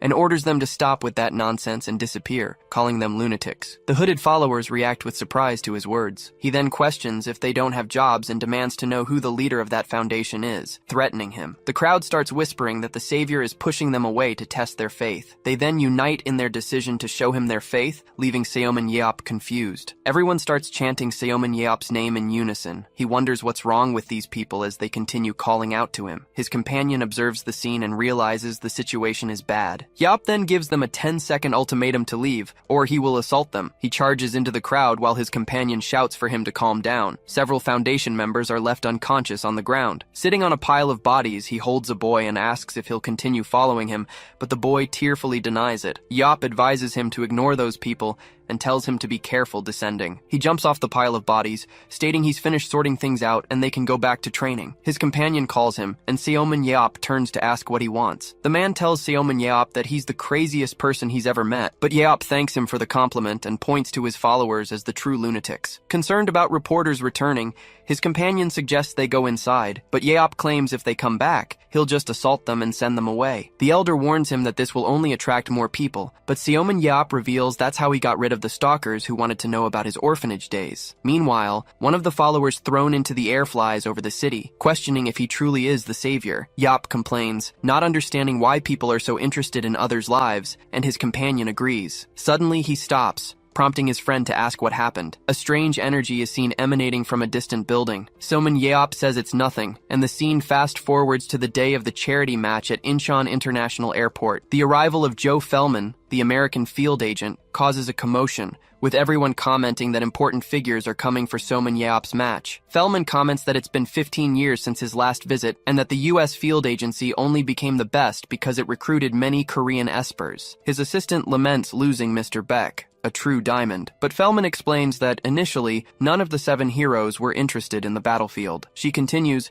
saying that young Julan showed some interest, but gave up when her Esper power was downgraded. Fellman recalls that the footage of Julan's avatar test was shocking, and that her extinction ray at full power would have ended an 11-on-11 match in 3 seconds. He then clenches his fist and declares that, since this is a chance to get the strongest Esper on Earth, he won't miss the opportunity to recruit Seomun Yeop. His assistant interrupts him and points to a group of reporters approaching. Suddenly, Joe Fellman's attention is diverted to an approaching man. Jake Rand, the European field agent, arrives at the airport, immediately recognized by Fellman. Rand approaches and greets Joe Fellman. He suggests they fight fairly and honestly this time, but Fellman knows it won't be easy. As reporters take photos, tension rises between the two, with Fellman determined not to let his prize be stolen. Elsewhere, 2 men observe the scene. One mentions that the person responsible for destroying their dungeon business is now venturing onto the battlefield. The Morrow brothers, owners of the Paris Lumiere Battlefield Club, decide they cannot simply ignore Seomun Yeop. They enthusiastically declare that they will make him sign with them at any cost. The 3 groups now face each other in the airport lobby. All exchange glances, determined not to yield. A palpable tension settles between them. They are resolved not to allow Seomun Yeop to be taken by anyone else. The sound of high heels echoes through the airport, making everyone stop. The continent's untouchable, a walking tactical weapon, makes her entrance. The youngest of the 7 heroes, Siulan, reveals she came to see a boy she knows. At the event location, a crowd gathers under a fireworks display, and someone comments on how packed the place is. Inside the arena, a spectator laments that the world's population didn't decrease during the war, but is reprimanded by another. The first man doesn't care, but is advised to be more careful since it's an important event, as a limousine arrives on the red carpet. He merely says he'll think about it as he exits the vehicle. Seomun Yeop steps out of the limousine and walks down the red carpet. With a smile, he says it's time to have some fun now. As the crowd cheers him, Baek Jae-ho questions why they're so excited about a guy like him. Seomun Yeop replies that it's all thanks to Jae-ho's hard work to make him look presentable. Reporters rush towards them, requesting a brief interview with Mr. Seomun Yeop and Mr. Baek Jae-ho. Baek Jae-ho pushes him toward the press, telling him not to say anything strange. Surrounded, he gets annoyed at being used as bait, while a reporter questions him about the attack on the Seoman Foundation followers. Questions continue about the altercations he caused, his feelings about the match, and Shulan's arrival after 17 years. He's surprised to hear Shulan's name, and the reporter confirms she arrived in Korea today to watch the charity match. Seoman Yap wonders why she would come, and the man explains she's here to find a boy she knows who's in the match. He then realizes that when she says boy, she might be referring to him. He taps a nearby wall as he enters the corridor. As he walks, other competitors comment on finally seeing the real version of the statue and wonder how skilled he is. Approaching Baek Jeho, he asks if he heard the news. Seomun Yap informs him that Julan is in Korea, and Baek Jeho comments that it finally happened. A colleague advises him to be careful and carry a shield wherever he goes. He remembers being a bit rude to her in the past, but Jeho corrects him, saying he used to curse at her until she cried. Seoman Yap doubts she would seek revenge now, but wonders if she'd use her extinction ray on him, while Baek Jeho says he doesn't know if they've forgotten with time. Baek Jeho then reminds him that he's the exact same guy who used to pester her. The memory transports him back 17 years ago, when everything was in full swing. The Chinese Esper Shulan was one of the 7 heroes chosen to fight in the last dungeon. As the only daughter of wealthy parents with great powers, she lived under government protection. The 17-year-old girl was raised like a queen. But that type of person, who cried because they couldn't do better, was what Seoman Yeop hated most. That's why Seoman Yeop pestered her, telling her to think before acting and questioning if her head was just for show. He called her slow and poked her, asking why she didn't use her powers when told. Yeop claimed a headless chicken would be better than her, and that the least she could do was use her Esper power well. The young girl trembled as she stared at him. Back in the present, Baek Jeho and his colleague shake their heads, saying they'll end up having a second funeral for him. Baek Jeho decides to leave that for later, as they have a more urgent matter to deal with. He then turns to the group of players and asks for everyone's attention. He begins to explain how the charity match should work, assuming everyone already knows. Since there's a completely new player on the battlefield, Baek Jeho quickly explains the match procedure. The charity match will be played between the Love and Hope teams. Team Love is the national selection, while Team Hope consists of invited players, with the exception of Baek Hayan. In contrast, Team Hope will have Baek Jeho as the national team coach. Seoman Yeop will also be part of this team. Baek Jeho admits being a bit worried, as it's been a while since he held a weapon, but he hopes they'll take good care of him. The captain of Team Hope, Park Chulho, assures him they will do their utmost. Seoman Yeop observes that, even after some time, Jeho is probably 1,000 times better than them. He analyzes Baek Jeho and Baek Hayan's data, concluding that with specifications like those, the 3 of them will be fine. The rest of the team, however, is not noteworthy. His attention is then drawn to one of the players. He analyzes Choi Hyuk's data, while the player asks the coach to take care of them. His special abilities are Focused Aura, which quickly concentrates aura into a weapon, and Reinforced Durability. His maximum strength is 90. He concludes that the player can become a decent tanker and calls him over for a chat. Choi Hyuk formally introduces himself as a proximity dealer. Seoman Yeop questions if he heard correctly, and the young man proudly confirms he is a proximity dealer, represented by Sangsung Spritz. He then explains that he wanted to be a tanker like Mr. Seoman Yeop, but became a dealer due to his short stature. Asked about his Esper ability, Choi Hyuk says he can focus his aura on weapons to attack, and that's it. Seoman Yeop realizes he hasn't yet awakened his Reinforced Durability ability, which is why he became a dealer. In a flashback, a coach tells young Choi Hyuk that he's too small and fast to be a tanker. The man then designates him as a dealer. Back in the present, Seoman Yeop asks Hayan to bring him a shield, and she dashes off to get it. He then hands a large pot lid to Choi Hyuk. Without much time, Seoman Yeop begins teaching the basics, instructing him to keep the shield fixed to his chest and move to attack and retreat. The young man tries to argue that he's a dealer, but Yeop stares at him and asks if he's talking back. The other players observe the scene, surprised that he changed the position of a player he just met. Choi Hyuk turns to Baek Jeho for help, but the coach remains silent. Baek Jeho ignores him and announces the team formation with 4 tankers,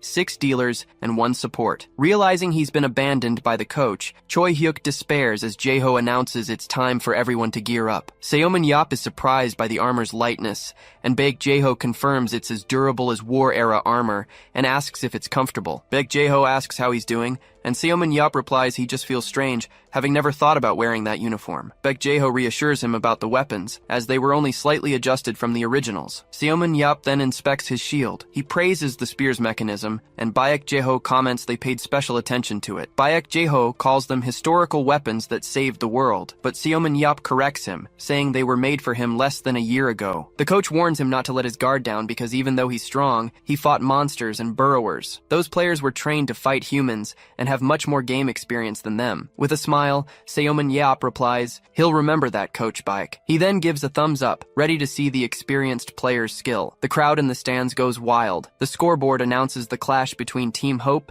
and Team Love. As the teams line up, a player observes that up close, the national team looks different. Seomin Yeop notes that the opposing team has a higher average skill, but they seem mediocre and without special talents. He asks Baek Jae-ho if they score players when recruiting them, and the coach confirms they analyze a final score across various categories. A colleague explains that since the score is based on general grades, the opposing team wouldn't have anyone particularly talented in a specific area. Seomin Yeop's attention is then drawn to one of the players. He spots a young man chewing gum in the middle of the opposing team. His analysis reveals that while the player's overall levels aren't bad, his focus is very low. He then wonders if that young man was also spoiled by a wealthy family. The youth confronts him, asking what he's looking at and calling him old. The young man recognizes him as Seomin Yeop. He recalls complaining about his interference during the A-match game against America. On that occasion, he commented that Seomin Yeop didn't even know what the battlefield was. Seomin Yeop asks a teammate to switch places with him for a second. He then approaches and tells Shim Young-soo that he seems to have a big problem with him. The young man confirms, mentioning his attitude during the last match. He continues, saying that pretending to know things without ever playing doesn't look good, but Seomin Yeop just laughs. The younger player questions what's so funny. Seomin Yeop then asks what his father does, and he replies that he is the association's vice president. An announcement calls all players to enter the field of play. Seomin Yeop calls him a yuppie and tells them to go in, but the young man grabs him, questioning the reason for the nickname and the question about his father. He replies he was curious what kind of father raised an idiotic bastard like him. Seomin Yeop reveals that having had a difficult past, he hates spoiled children without resilience. With a smirk, he makes an offensive gesture and states that, thanks to the young man, he now feels motivated to participate in the battlefield, declaring the young man is dead. The player's entrance is announced as Seomin Yeop's name echoes through the arena. It is then declared that the awaited moment has arrived, with Seomin Yeop finally entering the arena as a player. A narrator comments that, despite being a charity game, the match will be unparalleled in spectator numbers. Many celebrities are in the audience, including Gerald Walker from the American national team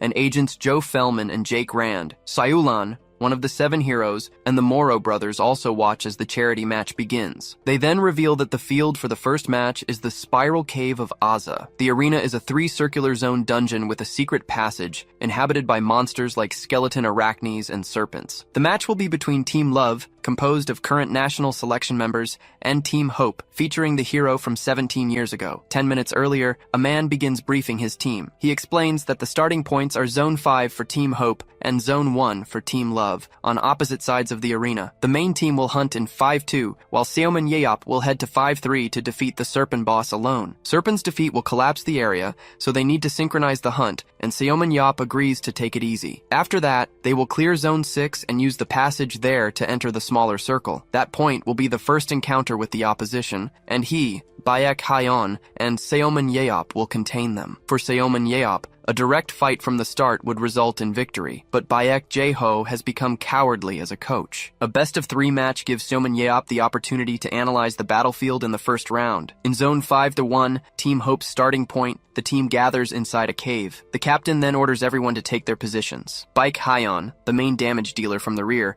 takes her position. Baek Jae-ho, the support damage dealer, and Seomin Yeop, the frontline tank, also prepare. All frontline tanks, including Choi Hyuk, join Seomin Yeop. Seomin Yeop then greets someone, saying it's been a long time. One of the team members points to the cave ceiling, which is completely covered in spiders. The arachnid creatures stir in the darkness. In Zone 1-1, Team Love begins its hunt against the spiders. Team Love's captain, Chae Woo-hyun, orders Young-soo to attack the arachne. Young-soo then launches an attack against the monsters. The attack hits the creature squarely and knocks it to the ground. Shim Young-soo, Team Love's main damage dealer, prepares after his attack. The confrontation between Shim Young-soo and Seomin Yeop becomes the central point of the match. Shim Young-soo questions the fame of the 7 heroes as a creature is defeated behind him. He then launches a series of attacks and shouts for them to die. He declares that Seomin Yeop will die by his hands. Seomin Yeop calls for Baek Jae-ho, saying it's time to go. He then charges at high speed across the battlefield. Taking a leap,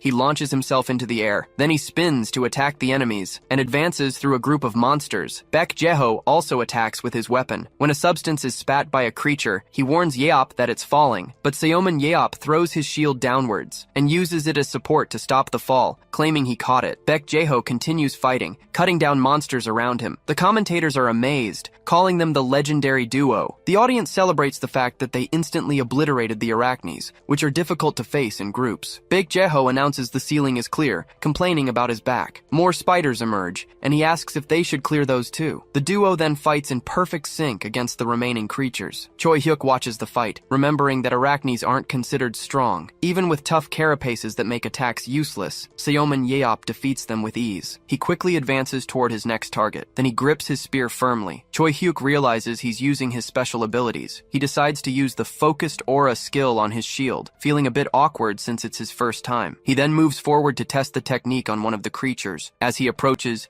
he attacks the monster, and to defend himself, he blocks the counterattack using focused aura. Seomin Yeop observes Choi Hyuk's progress from a distance. With a smile, he states he can't just keep watching. A larger creature then emerges and charges to attack. Seomin Yeop braces himself and blocks the creature's attack with his shield. He then lunges forward and pierces the monster with his spear. The creature recoils from the impact of the blow. With a powerful move, he crushes part of the monster's body. The Moro brothers in the audience recognize the technique with enthusiasm. They point out that this is the 100 centimeters throw, Seomin Yeop's signature move, and Zulan confirms it. Zulan explains that at first glance, the move looks like a common spear thrust, but he actually uses his ability to throw the spear at maximum speed and catches it again before it travels 100 centimeters. The result is a super powerful thrust that generates much stronger momentum than physical strength alone. The technique of throwing and catching the spear allows no single error, but he executes it as naturally as breathing. Zulan concludes that both 17 years ago and now,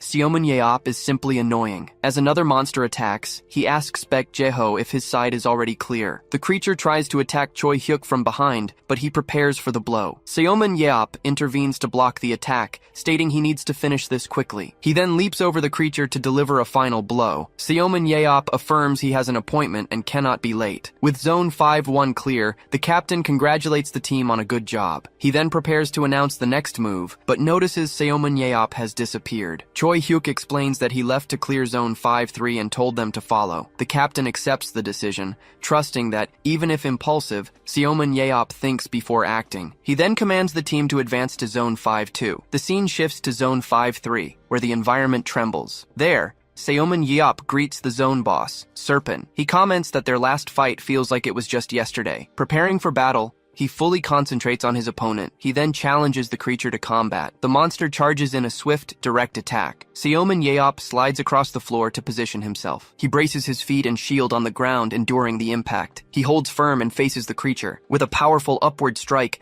Seomin Yeop hits Serpent's jaw. He maintains the attack's pressure with a determined expression. Seomin Yeop turns and asks the team if they've arrived. He remarks that he thought they'd take forever to clear the area. The team watches him standing over Serpent's body, realizing he truly defeated him alone. He explains that the match system is about earning points to grow stronger, and they need those points. He then leaves the rest to the team and prepares to depart. He calls Baek Jae-ho and Baek Hyeon to follow him. Seomin Yeop reveals he has a great plan. The 3 players leave the main group and head towards Team Amor's hunting zone, avoiding monsters along the way. Seomin Yeop remarks that Serpent almost died from a single blow. He goes on to explain the battlefield's hunting point system, noting they hadn't accumulated many points by killing only a few Arachnes. Baek Jae-ho questions if his power is being influenced by his 110-point mindset. He urges Seomin Yeop, asking why he isn't giving orders if he has a plan, as they'll encounter Team Amor soon. Seomin Yeop reveals his plan involves an opposing team player named Young-soo, who has good skills but a poor mindset. He clarifies that if Young-soo isn't there, he'll observe the situation and then give orders, but if he is, the plan changes. Meanwhile, in Zone 12, Team Amor announces the end of their hunt. Team Amor's captain, Chae Woo-hyun, announces a formation change, splitting his teams for zones 9 and 11. He then orders everyone to advance to their new positions. In Zone 9, Team Aimer's 5-man squad begins facing more monsters. Shim Young-soo attacks one of the creatures with a powerful blow. He observes that his strategy of accumulating points all at once worked. Confident, he tells Seomin Yeop to wait for him and commands his team to the next zone. While he believes he can defeat Seomin Yeop with a single strike, a teammate warns him of imminent danger, but a shield hits him squarely, knocking him back with the impact. He touches his face, realizing the spear that grazed him is part of an ambush. He realizes it's an enemy team's trap. In Zone 11, the other part of the team wonders about the ambush as Seomin Yeop appears. Before they could react, a surprise attack strikes Team Aimer's members. Seomin Yeop's team then emerges from behind the fallen players. The attack surprises everyone on the battlefield. In a flashback,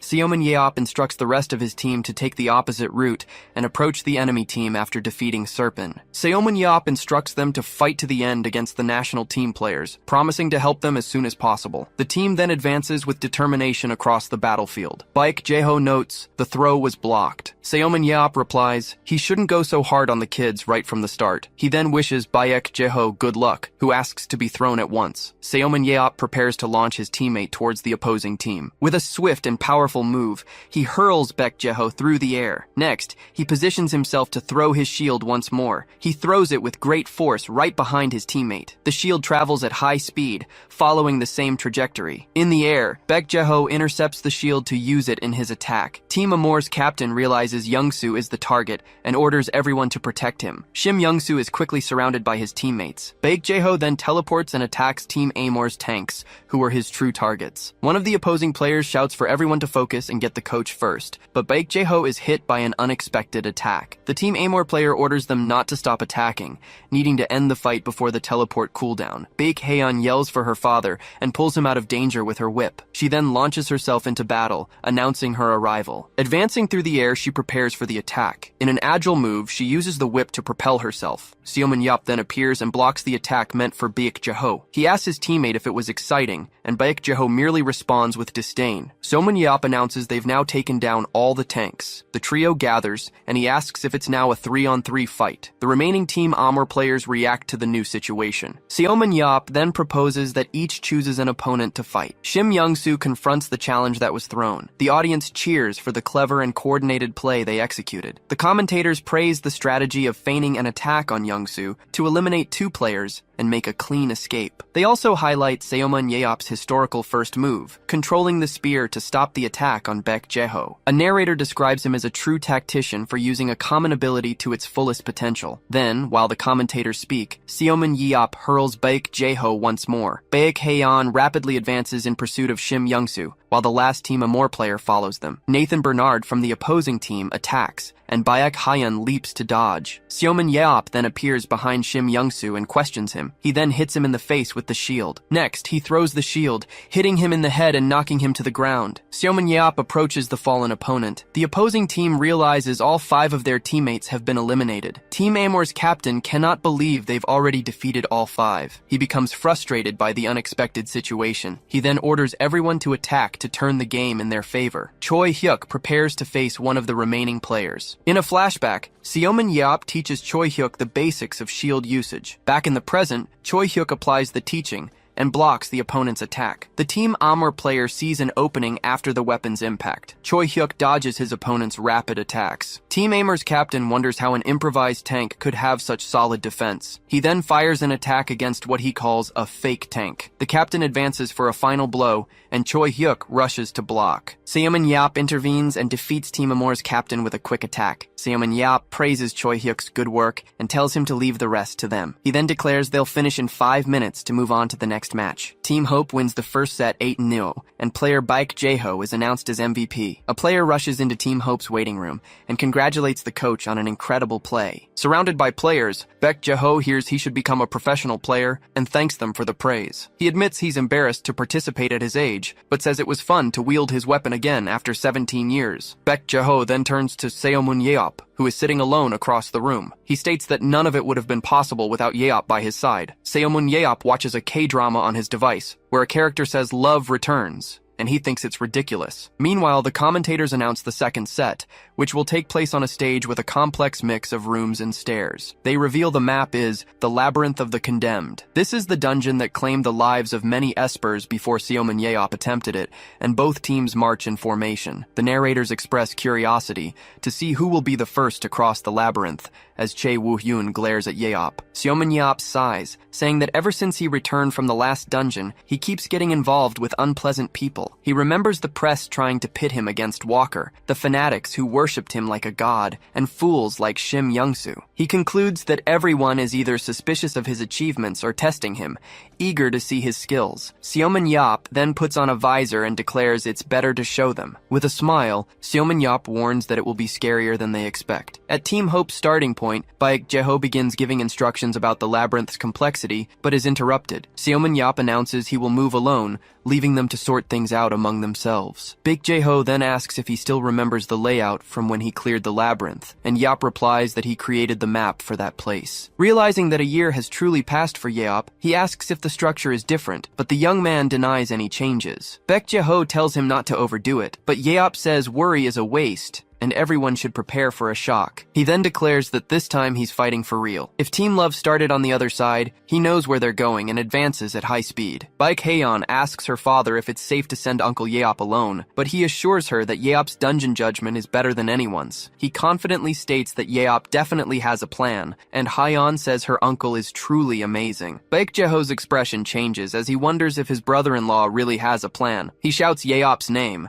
Yeop is already running through the corridor, blocking attacks with his shield. Then, he slides across the floor, dodging a skeleton warrior's attack. Two skeleton warriors rise and prepare for battle. Seoman Yeop stops in a combat stance and comments on how nostalgic it is. Seoman Yeop says it's good to see them again, and leaps into the middle of the advancing skeleton warriors. He dodges a blow, then he spins in the air and attacks with his spear. He lands and defends against two more skeletons' attacks. With the side of his shield, he shoves an enemy aside and continues running. A larger skeleton grabs him from behind and hurls him. Yeop is thrown forcefully through the labyrinth. He flies through an area with no floor or stairs, where gravity is 10 times stronger, but he continues to move through the open space. He crashes against a wall and propels himself forward. He swings on a beam to gain more momentum. Yeop smiles, as that path can be used as a great shortcut. He lands with his shield raised directly in front of Team Love. The opposing team members are surprised he's already there in less than 10 minutes. Seoman Yeop informs them he finished analyzing them during the first match. Seoman Yeop prepares for battle as the dust settles. Then he tells the mediocre players to consider themselves dead. Team Love's captain, Chae Woo-hyun,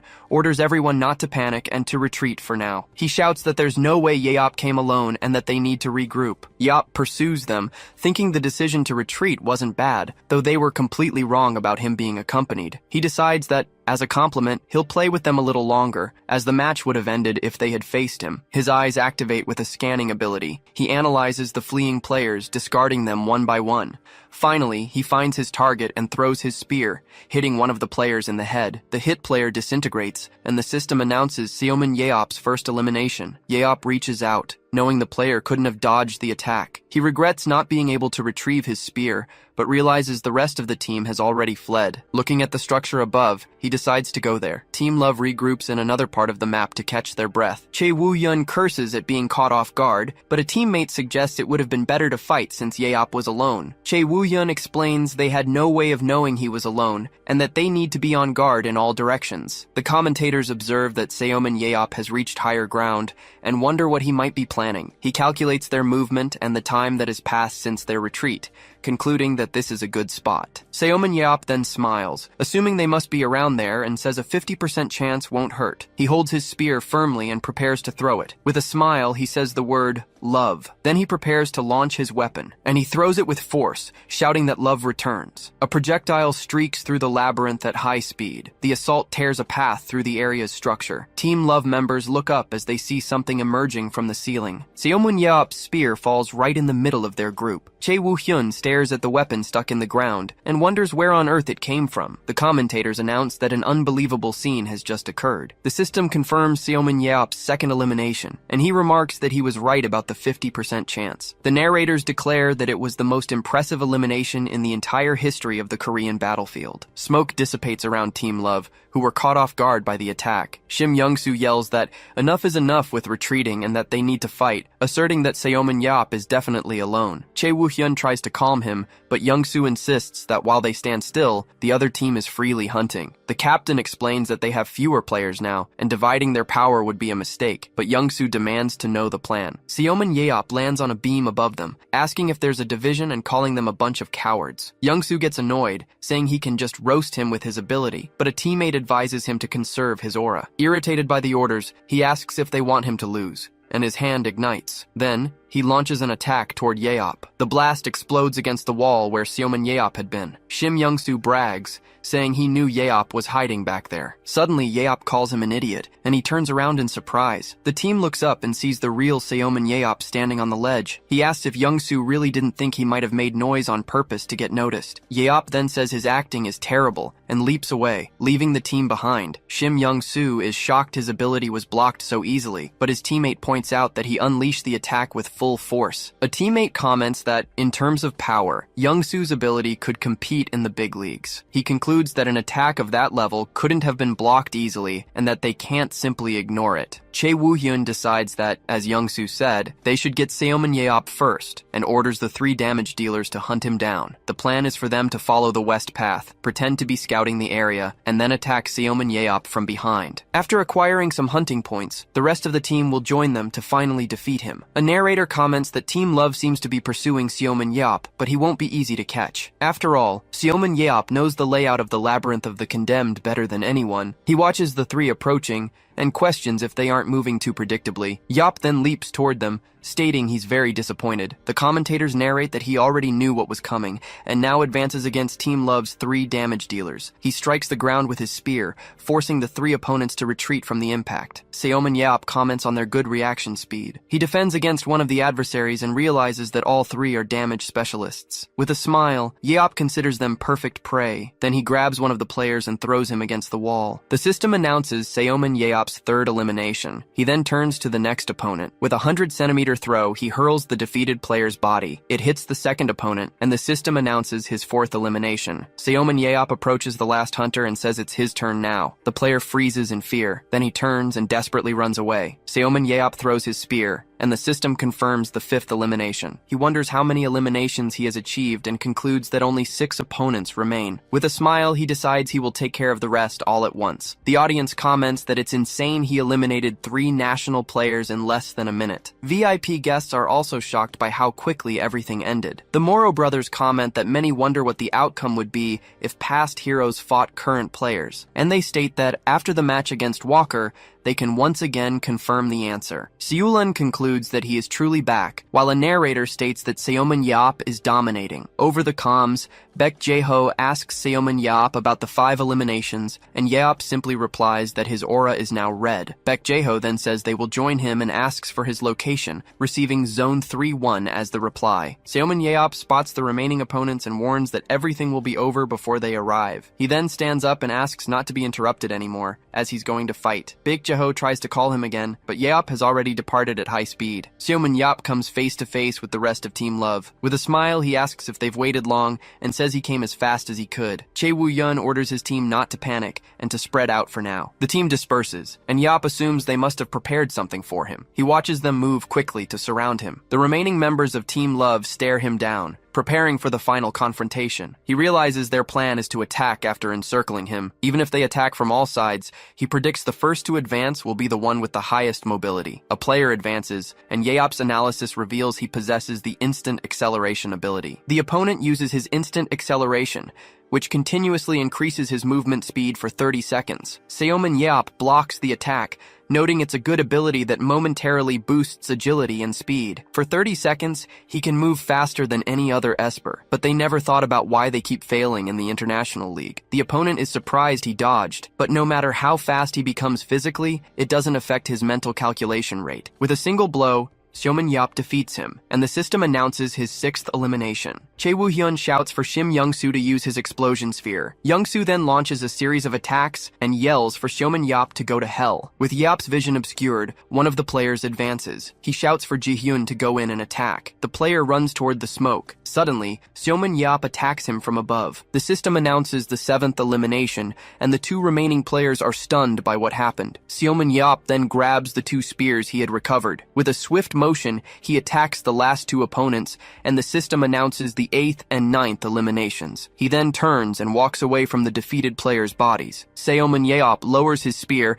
and prepares for the final confrontation. He faces the 2 opponents and asks if it's just them against him now. Chae Woo-hyun and Shim Young-soo tremble, and the captain comments that this is even worse than their match against France. Chae Woo-hyun's analysis shows that his special ability is deceleration. Seomin Yap says his ability isn't bad, but his Esper ability is mediocre compared to foreign players. He then turns to Young-soo and says he'll handle things here somehow. Yap asks what they're talking about and advances, attacking Chae Woo-hyun. The system announces Seomin Yap's 10th elimination. He then asks Young-soo if he's the last one left. Young-soo backs away, telling him not to come closer, but Yap continues to advance. With a shout, he charges his last opponent. Shield raised. He hits him squarely with the force of the impact. Then, he throws him to the ground, and the system confirms the 11th elimination. The commentators announce that, for the first time in Korean battlefield history, a single player achieved an all-kill. The narrators announce that an unbelievable scene unfolded again in the second set. The first all-kill in Korean battlefield history. The live audience goes wild, and many comment that he decimated the entire national team. Seomin Yap shattered the expectations of experts who said he would take time to get used to the field. He and Baek Jae-ho walk through the arena while the crowd chants his name. Seomin Yap points to a drone and asks Jae-ho what it is, and he replies that it's a camera. He explains that the footage is broadcast immediately to the arena, and the crowd cheers when they see him on the big screen. Realizing the footage is immediate, he flips off the camera. Baek Jae-ho grabs him, asking what's wrong with him, but Yap just says it's fun. He then drags him away, saying they need to go. Yap asks where, and his brother-in-law replies that he needs to do the MVP interview. A reporter named Lee Young-hee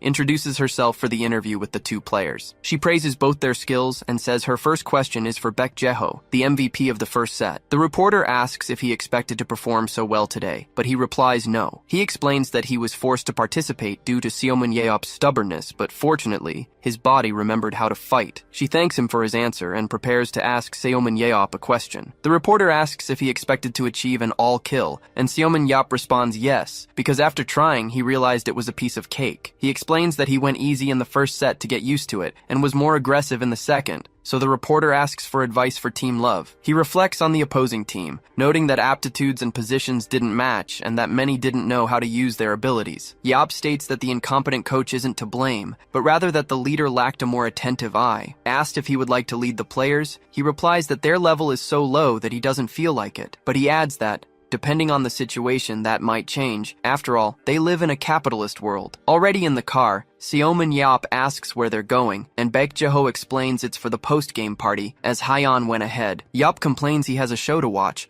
but his brother-in-law tells him to just forget about it for today. He grumbles that everything is annoying, so Baek Jae-ho tells him to stop complaining and asks why he said that in the interview. Baek Jae-ho comments that he didn't say no for the first time, and Yap clarifies that he has no interest in being a player but could consider teaching. Then he questions why Jae-ho became a coach since it's not his strong suit, and Jae-ho replies that he was pressured into accepting. He explains that after being commanded by Yap for 11 years, he thought he could be a coach, remembering how Yap used to teach. Baek Jae-ho thought it would be fine because he watched him teach, just like enro, who became a renowned coach inspired by him. Seomin Yap says that while fighting, he realized no one in the country knows how to teach techniques correctly, and his brother-in-law asks if he wants to be a technical coach. He replies that he could, if they paid him well, and that he's only helping because Jae-ho is the coach, who thanks him. Seomin Yap says he'll give some free advice, and tells Baek Jae-ho to try doing as he says, and his brother-in-law agrees to listen. He advises placing Choi Hyuk as a tanker, using Yu Buko for the finishing blow since he can't handle his own speed, and moving Chae Woo-hyun to the rear. And finally, he tells them to get rid of the vice president's son, leaving Baek Jae-ho shocked at the suggestion to remove Young-soo. Seomin Yap asks why he cares about the vice president, reminding him that he is still one of the 7 heroes. Baek Jae-ho argues that the numbers don't give a good reason to remove him, as his firepower is impressive and he has the team's greatest aura. But Yap questions why keep him around when he has the focus of a child, and reminds him that Team Love lost the game because of him. Jeho insists it would be a waste of his ability, but his brother-in-law states that he can't be used until he works on his focus. Then he asks if he should remove Youngsu and put in Choi Hyuk, and Yeop confirms that if he works on Hyuk's strength, he'll see an immediate change. Seomun Yeop concludes his free advice and tells him to inform the association president that he'll need to prepare a high salary if he wants to hire him. Their car then arrives at Hunter's hotel. As they enter the party, they are greeted by other guests. Baek Haeyeon runs excitedly and waves to her uncle, saying he finally arrived. She recommends the vodka, and Seomun Yeop comments that she seems to know her drinks well. Haeyeon explains that she started drinking because she heard it was his favorite drink, so he congratulates her on growing up well, while Baek Jeho decides to go see the president. A young man comments that since the nuisance is gone, they can drink freely. Seomun Yeop's arrival catches the attention of the party guests, who comment on his presence. The American field agent, Joe Fellman,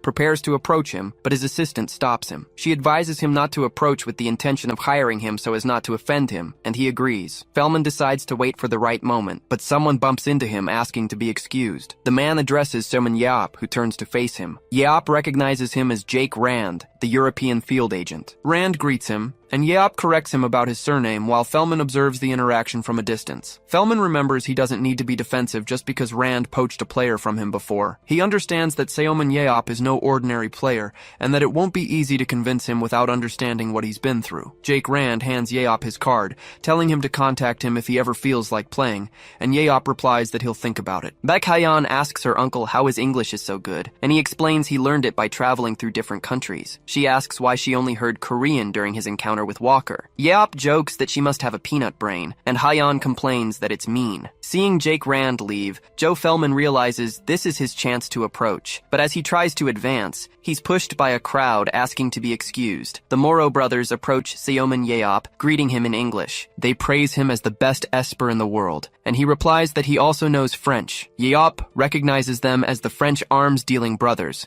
much to their surprise. Baek Haeyeon whispers that they own Paris Lumiere, the best battlefield team in the world. She mentions that Nathan Bernard, one of the top 3 players, is in their club, and Yeop remembers the guy who was as fast as Jeho in his prime. He then assumes they came to recruit him, but the brothers deny the intention. They explain that they know he would never do something he didn't want to, but it would be an honor to have him on the team. The two reveal that, in fact, they are interested in the beautiful young woman, who is surprised by the attention. Seomun Yeop tells his niece that he thinks they want to recruit her, leaving her shocked. Haeyeon thanks them for the honor, and Yeop advises her not to get too excited. He asks if their interest in her is genuine, and the brothers assure him they wouldn't lie in front of a player. They explain they hadn't considered her before due to her indecisiveness, but her change to a close-range damage dealer was like finding the missing piece. Yeop agrees the analysis is accurate upon hearing that she would fit into their team if she improved her sword skills. The Moro brothers suggest that he, Nathan, and Haeyeon would form a perfect triangular formation. Seomun Yeop says he will consider it if he ever feels like becoming a player, and they promise to prepare the biggest contract for that day. Seomun Yeop asks if battlefield owners make a lot of money, and the brothers confirm that they do, as long as they create players that other teams want. As longtime fans, they offer him a personalized weapon as a gift, and Yeop accepts, as he doesn't refuse freebies. The Moro brothers bow and say he can eagerly await the gift, then bid farewell. They leave quickly, and Yeop comments that those two are like a tornado. Baek Haeyeon approaches and asks what they said, but her uncle complains that he's getting tired and wants people to stop talking to him. He says they can talk about it over a glass of vodka, but she insists on knowing what they said. Someone calls his name, and he turns with an annoyed expression. Yeop asks what it is now, and an older man asks for a moment of his time. The man introduces himself as Yang Min-young from the Blue House Secretariat section, and Yeop questions what the Blue House wants with him. Yang Min-young asks if he knows about the Esper merit system, and Yeop remembers a false law about a pension for Espers who contributed to the war. Min-young explains that it's not a false law,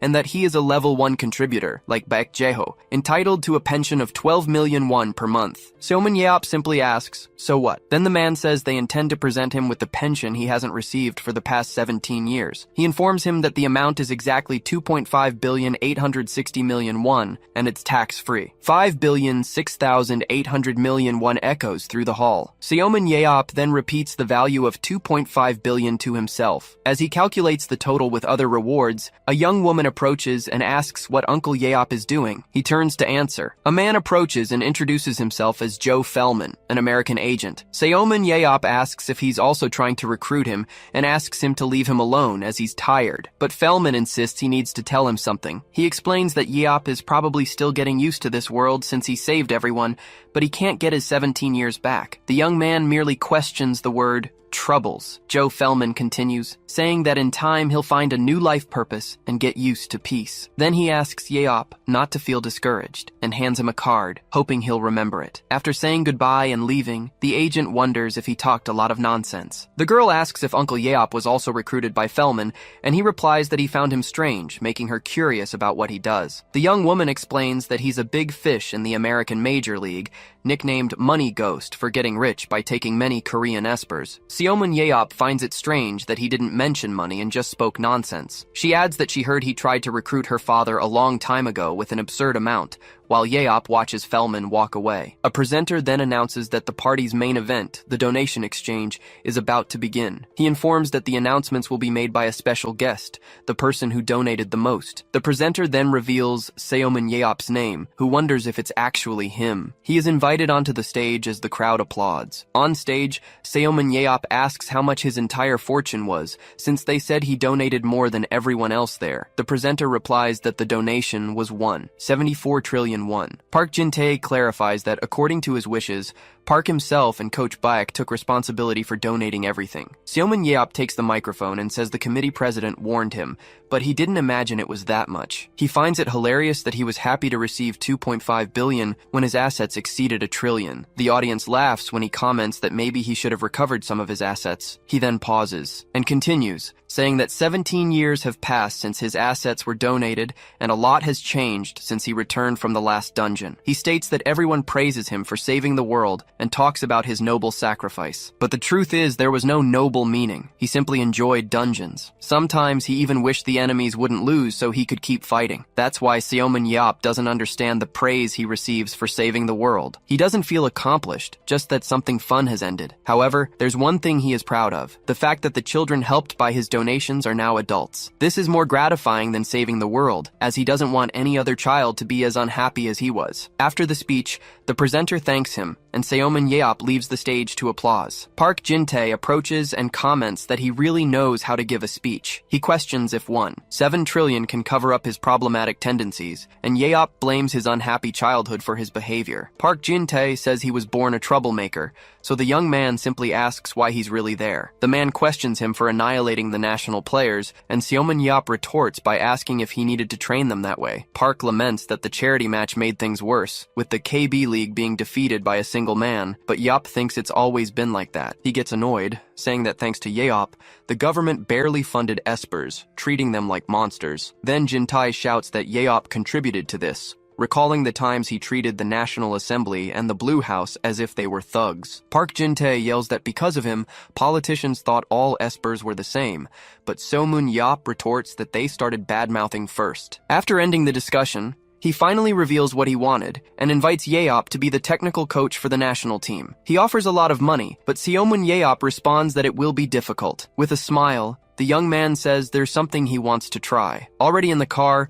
Seomin Yeop calculates the total will be around 16 billion, and Baek Jae-ho asks what he's talking about. He then declares that he wants to own a club, surprising his companion with the sudden revelation. Seomin Yeop explains that his heart aches, seeing the national team play so poorly, and believes he can improve them by coaching players he chooses himself. Jae-ho questions his patriotism, and informs him that even the lowest-ranked league team costs 20 billion, which makes Yeop consider buying a second-division team. Jae-ho realizes this has nothing to do with patriotism, but rather with making money, and Seomin Yeop just laughs. He then confirms that it's obvious. When the car stops, Baek Jae-ho announces they've arrived and tells him to get out. Seomin Yeop pauses as he exits the car, and his companion asks what's wrong. He then spots a woman standing further down the street. The woman stares back at him. Baek Jae-ho recognizes her as Seulan and asks what brings her there, and she replies that she has business to attend to. Seomin Yeop simply asks what it is. is. He realizes he can't decipher her expression, unlike in the past. He decides to check her status to better understand the situation. He notes that most of her abilities are maxed out, and that she has a new one called Location, realizing how much stronger she has become. Seomin Yeop turns to her and asks what brings her there, questioning if she came to kill him. She admits she thought about killing him when she learned he became immortal, but she states that's not why she's there, and he doubts she would let her. He advises her to forget old grudges since she's alive, but Julan replies that her grudges are already gone, and that she has forgiven him for how he treated her. He then asks why she came there. She reveals she just wanted to see with her own eyes that he was truly back. After confirming, Julan turns to leave, leaving Seomin Yeop and Baek Jeho confused by the sudden visit. As she walks away, the true reason for her coming comes to light. In a flashback, Seomin Yeop reprimands her, asking if he should kill her right there. Young Shulin just wanted to go home, feeling she had reached her limit. Suddenly, something happens and makes her look up. A large stone monster rises in front of her. Seulan realizes she needs to hurry and use her extinction ray, but she is too exhausted to use the ability. Then, the creature is suddenly destroyed by an attack. Seomun Yeop appears beside her and asks if she can no longer defeat something like that. He then asks if she's okay. The young woman remains silent for an instant. Back in the present, Shulan confirms to herself that he truly returned. Seomun Yeop celebrates seeing the deposit in his account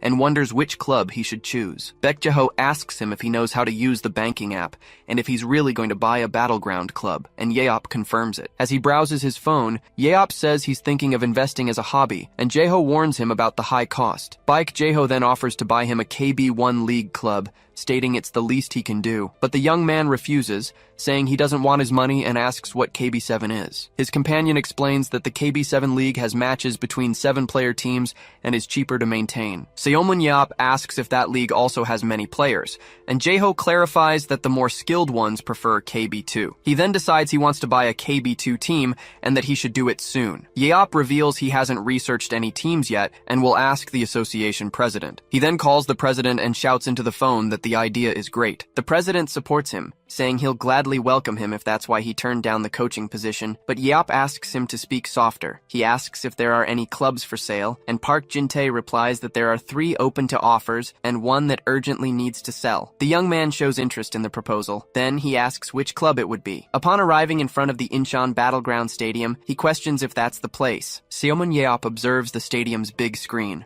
which announces the match between GT and Hanjong. He then wonders if the team is from Hanjong Industry. The battle arena is revealed to the crowd. The audience cheers in support, with some provoking the Hanjong team. Already seated in the stands, Seomun Yeop believes no one will recognize him in his disguise, but the people around whisper about his appearance and decide to move away as a precaution. He just laments, hoping to find at least 1 useful player, since the secondary league must be worse than the national team. An announcer proclaims the entry of both teams into the stadium, the GT Knights and Hanjong Industry. Seomun Yeop begins his analysis and considers the first player terrible. He continues evaluating the other players, classifying them as terrible, or, at most, mediocre. His analysis stops at one of the players. He then observes the statuses of Namgung Ji-hoon and No Jung-hwan, and questions why the thin player, Namgung Ji-hoon, is a support. His protective ability, which creates a protective layer, seems suitable for the role, but his technical score of 74 out of 95 indicates he has the potential to become a good damage dealer. He observes that the player is peculiar and would never have known his true calling if no one had noticed, so he decides he's in. Then, he analyzes the strength and endurance limits of another player, which are similar to those of the national player Chae Woo-hyun. His physical strength ability is common, but the strengthening percentage is high, so he is also approved. Seomun Yeop concludes that the rest of the team is bad and turns to observe the players on the bench. One of the players on the bench catches his attention. He then analyzes the statuses of Lee Nayeon, who is cheering for her team. Her special ability allows her to jump a maximum of 20 meters, but he considers that she could be decent with a bow if her speed were increased to 100. An hour later, the match comes to an end. Outside, he faces the final score and realizes they are ridiculously weak. He believes, however, that the worse they start, the more fun it will be to see them improve. Already on the phone, Seomun Yeop confirms he has made his decision and announces he will buy Hanjong Industry. 2 days later, at the association headquarters, the former owner hands over the team, regretting that the players went through difficulties because of him. Seomun Yeop shakes his hand and promises that he will build the ultimate team, receiving a vote of confidence. The former owner then concludes, saying he will sincerely root for him. A news report states that Seomun Yeop bought Hanjong Industry for 519 billion won, generating various online comments. In front of the association, Park Jin-tae congratulates him on being the new owner, but Yeop downplays the purchase, and the older man retorts that a club is not a toy. He then asks how Seomun Yeop intends to manage the team. The young man replies that, for now, he will let them do what they were already doing, and that he will check on the players soon. Park Jin-tae says goodbye, and, as he leaves, asks if the vehicle he sees is a new acquisition. Seomun Yeop explains that he will need to get around and can't just ask Jeho to drive him everywhere. He reveals that he bought the motorcycle with the change left over from the club purchase. Then, he speeds off. On Gyeongbu Highway, he weaves between cars that honk at him. A driver complains about a lunatic riding a motorcycle on the highway and points out that he's not even wearing a helmet. Seomun Yeop continues speeding down the road. Another driver watches him pass, and then recognizes him as Seomun Yeop. Other people in the cars comment that he can do this because he's immune, and that it's good he's not wearing a helmet so the police can recognize him. Suddenly, he brakes sharply in the middle of the lane. Seomun Yeop arrives and observes the headquarters of the Hanjong Industry Club. He then looks at the roof of the old building and comments that the place is a dump, but at least it's spacious. A man approaches him to say that visitors are not allowed, but gets scared when he recognizes him. He introduces himself as Coach Choi Dongjun, and Seomun Yeop analyzes his physical constitution. Scanning his statuses, he confirms that the coach is an esper and was a support in his prime. The young man then asks the man's age, who replies he is 43. Seomun Yeop puts his arm around his shoulders, saying he is 4 years older. He leans in and insists on the age question, and the coach nervously agrees. Then Yeop says he will call him Dongjun, and that he can call him boss, but the man prefers to address him as sir. He asks Dongjun to show him the building. The coach guides him through the facilities and informs him that the club has 14 players. Seomun Yeop considers the number ridiculous, but is relieved that they have the necessary facilities, even if old. Finally, Choi Dongjun opens the doors to the training arena. The new owner finds the place large but worn, and asks why there are only 11 training modules for 14 players. The coach explains that the modules are very expensive, so they barely manage to buy 11 for the main players. Seomun Yeop observes the arena, noting that although the coach isn't the worst, the biggest problem is the players. He then decides that he will start meeting with the players, surprising the coach with his haste, and asks him to bring the listed players, as he wants to see them right away. In the lounge, Seomun Yeop introduces himself to the players as the new owner of the club. A young woman named Lee Naeon introduces herself, saying it's an honor to meet him. He extends his hand and comments that she must have been practicing with the bow lately. Surprised, the girl asks how he knew, and he explains that he can tell by the calluses on her hands. Seomun Yeop states that she must have many worries, as her skills don't improve no matter how hard she tries. She just agrees, knowing she lacks technique, and that, in another situation, she would remain on the bench forever. But he says it's fine and that he will make her a main player, which surprises her. Then, Seomun Yeop announces that their theme will be Mysterious Thief, and declares that from now on, she will be the thief who steals the opponent's focus. Seomun Yeop asks if, no matter how much she trains, she struggles to improve her skills. Lee Naeon agrees, saying she no longer has hope. With a smile, he points at her and says she's out. She then starts to worry if she'll really be expelled for agreeing with him, but he reassures her, saying he won't expel her. He reaffirms that he will turn her into a main player, and she asks if he truly meant it. Seomun Yeop confirms and says that, in his opinion, she has a specific skill, and the girl questions if it's her archery skills. He then asks if she's crazy, and how an esper could be bad with a bow and arrow, and he reveals that her talent is nothing of the sort, but rather running. She merely repeats the word running, and he instructs her to focus on perfecting her running to use it with her jumping ability. He explains that if she shoots arrows while doing this, she can steal the opposing team's kills and escape when they advance. The young woman asks if he wants her to harass the opposing team, and he confirms, saying she should just harass them. The team's new owner explains that they won't be able to ignore her, but she'll be too fast to catch. He concludes that her job is to annoy the opponent, which is part of the fun of games. She then asks if she can really become a main player, and he guarantees that if she performs well, she could even join the national team. Lee Naeon asks, excited, if what he said is true. She leans on the table and insists on knowing if he really meant it, and Seomun Yeop simply confirms. The young woman repeats to herself the words, main player and national team. Then she thanks him and promises to do her best, and he asks her to leave and call Namgung Ji-hoon to come in. The door opens and a voice announces that it's entering. Seomun Yeop simply authorizes entry. Namgung Ji-hoon introduces himself as the team's support, saying it's an honor to meet him. He then asks why the new owner wanted to see him, as he heard he was interviewing the players. Seomun Yeop informs him that he is no longer a support. The player is shocked and retorts that he is indeed a support. But Seomun Yeop denies it, and Ji-hoon insists there must be a mistake, but the new owner reaffirms that from that moment on, He is no longer a support. Jihoon wonders why he was called just to hear that, while his attributes are shown. Suman Yap explains that, in his opinion, he is better suited to be a close-range damage dealer, leaving the player stunned. He continues, stating that the player has talent for sword handling, and Jihoon asks if he watched his matches. After saying he slept during the games, Seoman Yeop corrects himself, but Jihoon argues that his reaction speed and agility are too low. Seoman Yeop explains that this happens because he always stays behind using only his skill, but Jihoon defends that being a support is not a pathetic position. He then gets irritated and asks if the player thinks he knows more than him, and the young man replies no. The new owner reveals that he hates supports, as 9 out of 10 stay in the backline without fighting, which is like having one less member on the team. But he raises a finger and states that 1 in 10 is allowed to play as support. These players, he explains, have at least 2 supplementary skills and can fulfill their role even from afar. He then confronts him, asking if he only has the protection skill, and the player confirms. With a smile, Seoman Yeop says he will give him another weapon. Jihoon misunderstands,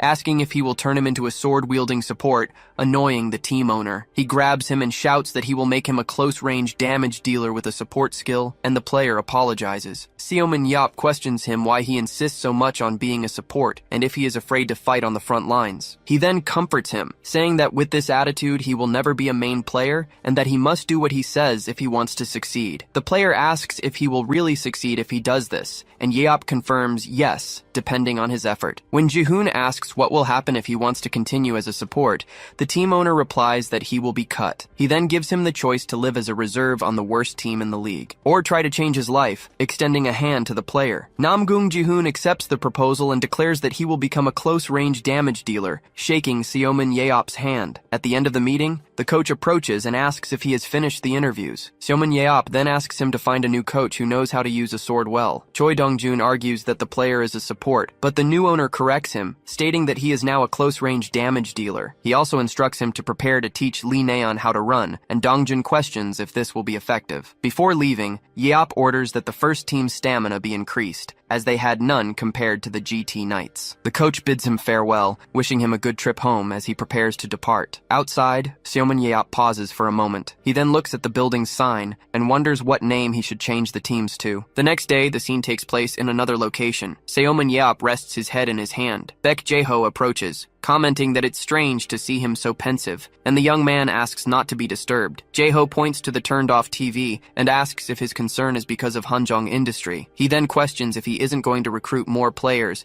as the team only has 14. Seoman Yeop suddenly stands up, startling his companion, who insists he should recruit more people. Baek Jae-ho asks where he is going, and Seoman Yeop merely repeats the word recruit. He approaches the window and states that he should recruit. Looking outside, he says that he happens to have a bunch of loudspeakers right there. A crowd of men is gathered outside, whispering among themselves. Seoman Yeop opens the sliding door and calls for Dong-jun. Already on the phone, he warns that they will recruit some players. He asks if there's any reason not to, and the coach explains that they barely have funds to maintain the place. Seoman Yeop calls him stingy and promises to buy modules if they choose new players, surprising Dong-jun. He questions the reason for such a fuss, and the coach reveals that a module costs about 200 million won. The new owner gets annoyed with the cheap team, saying that's not much, and Choi Dong-jun apologizes. He leans on the railing and orders the recruitment announcement to be published quickly. Then, he jumps from the balcony and says to leave the announcement up for 3 days. After landing, he hears Dong-jun question if 3 days isn't too short a time. The coach argues that they would need a month, but Yeop insists on 3 days, as he has an idea. A group of men talks outside while drinking coffee. A wooden gate opens. Seoman Yeop greets the men outside, calling them reporters. He positions himself in front of the group, who question him about an interview and if he intends to become a player. Then, he says he will answer everything, but they need to do him a favor in return. One of the reporters asks what the favor is, and Yeop replies that it's nothing major. He announces that his team is holding an open player selection for 3 days, and asks them to write that the team desires many candidates. Over the phone, Dong-jun excitedly reports that applications are pouring in non-stop. Seoman Yeop, riding his motorcycle, asks if they've already received a few thousand applications. The coach denies it, explaining they've just passed 70, and capable espers aren't that common. Yeop simply asks them to print the resumes, as he will choose the players himself. Dong-jun then throws a stack of papers on the table, announcing those are all the applications. Seoman Yeop says he will take a quick look to select some candidates for interviews. It's explained that after awakening, espers undergo a physical exam at their respective associations. This test calculates individuals' strength, agility, and aura levels. Seomin Yap complains about the low numbers on the resumes, comparing them to his own test results. Annoyed, he crumples the papers, unable to identify hidden abilities with just that information. He starts analyzing the resumes again, hoping to find someone useful. Suddenly, one of the resumes catches his eye. He examines the profile of Jo Sung-ho, a 22-year-old delivery man. His physical attributes are only 1.5 times greater than an Olympic gold medalist's, but he possesses the ability to transfer objects and vision to others. With a smile, Seomin Yeop comments that it seems they have an interesting candidate. Then, the interview day arrives at Hanjong Industry headquarters. The first candidate introduces himself enthusiastically, declaring he is a big fan of Mr. Seomin Yeop. During the interview, Yeop notes Kim Jin-ho's resume states he played in high school, and the young man confirms he quit after graduation. He then asks if, by applying, he had changed his mind. But the candidate reveals he just wanted an autograph, and an annoyed Seomun Yeop tells him to leave. Seeing the man's confusion, he repeats for him to get out. The candidate threatens him, asking what will happen if news of how he treats a fan leaks. Then, a cell phone is thrown, hitting his head hard. Seomun Yeop challenges him to tell everyone the team has a crazy owner,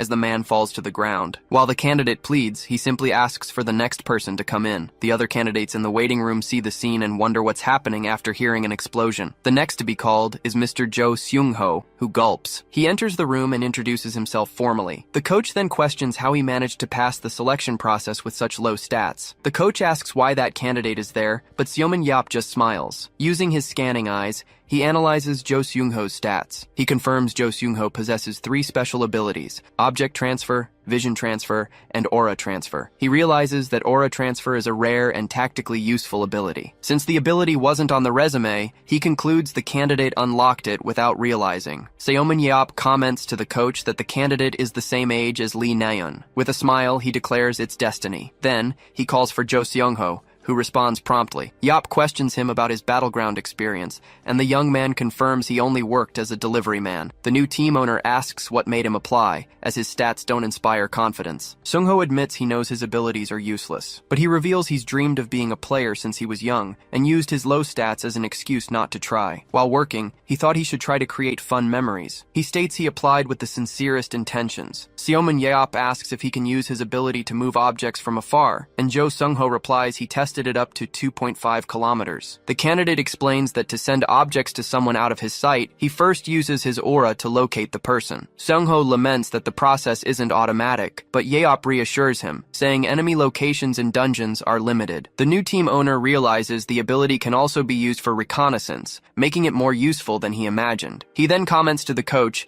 that every thief needs an assistant, leaving the coach confused. Seomin Yeop confirms the candidate's name and informs him that he's in. Jo Sung-ho thanks him excitedly and asks if he's serious. Seomin Yeop declares he will become a great partner for Lee Naeun, surprising the coach. He stands up and announces that the two will be the team's main players, and proclaims that, from now on, they will show opponents a match that will drive them crazy. To celebrate the team's new beginning, everyone is invited to eat, drink, and have fun. The players toast and celebrate together. Seomun Yeop watches the team, who seem to be in good spirits, and a player approaches to greet him. The young man introduces himself as the captain of Hanjong Industry, No Jung-wan. Seomun Yeop analyzes No Jung-wan's stats, and remembers seeing him in the previous match. He considers him a tanker with no special traits but qualified for the team, and the captain thanks him for the investment. On behalf of the team, Jung-wan promises they will do their best, but the new owner tells them not to worry, as he doesn't expect immediate results. The captain then bows in thanks,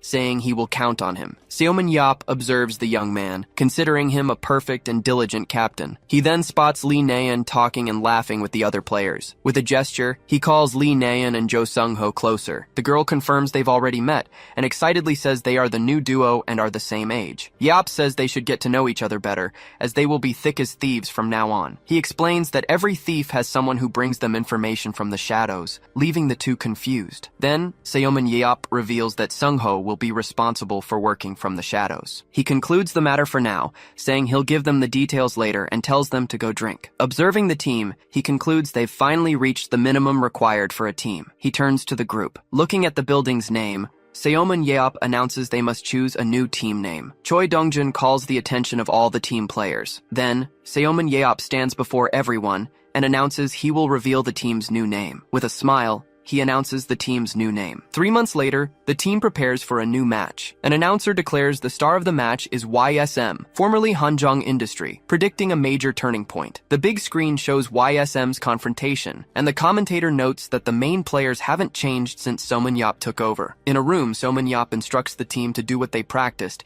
giving special attention to Sung-ho. Jo Sung-ho seems unsure and asks if that will really be okay, but he's reassured it's all for performance. Soman Yap declares today is the day to reveal the results of the last 3 months of training and orders them to show what they're made of, with the team responding in unison. The match between YSM and Incheon BC begins, with the first set starting now. A woman thanks Seoman Yeop for the invitation, commenting she hadn't been to an arena in a while. She explains she went to cheer for Haeyeon a few times, but hadn't visited since, and he asks about Jeho's games. The woman says he asked her to wait until the national team improved, and Yeop concludes she's never seen one of his matches. He complains about the national team's poor performance. The woman then asks if his team is different, and he confirms with a smile, saying she can eagerly look forward to watching them. With a confident look, he promises he will show her an insanely fun match. The announcer declares the dungeon for the first set is Wizard's Canyon, a place that is always beautiful. The commentators highlight that the map is suitable for both land and sea combat, which will test the YSM players' adaptability. 3 months ago, the coach timed Lee Naeon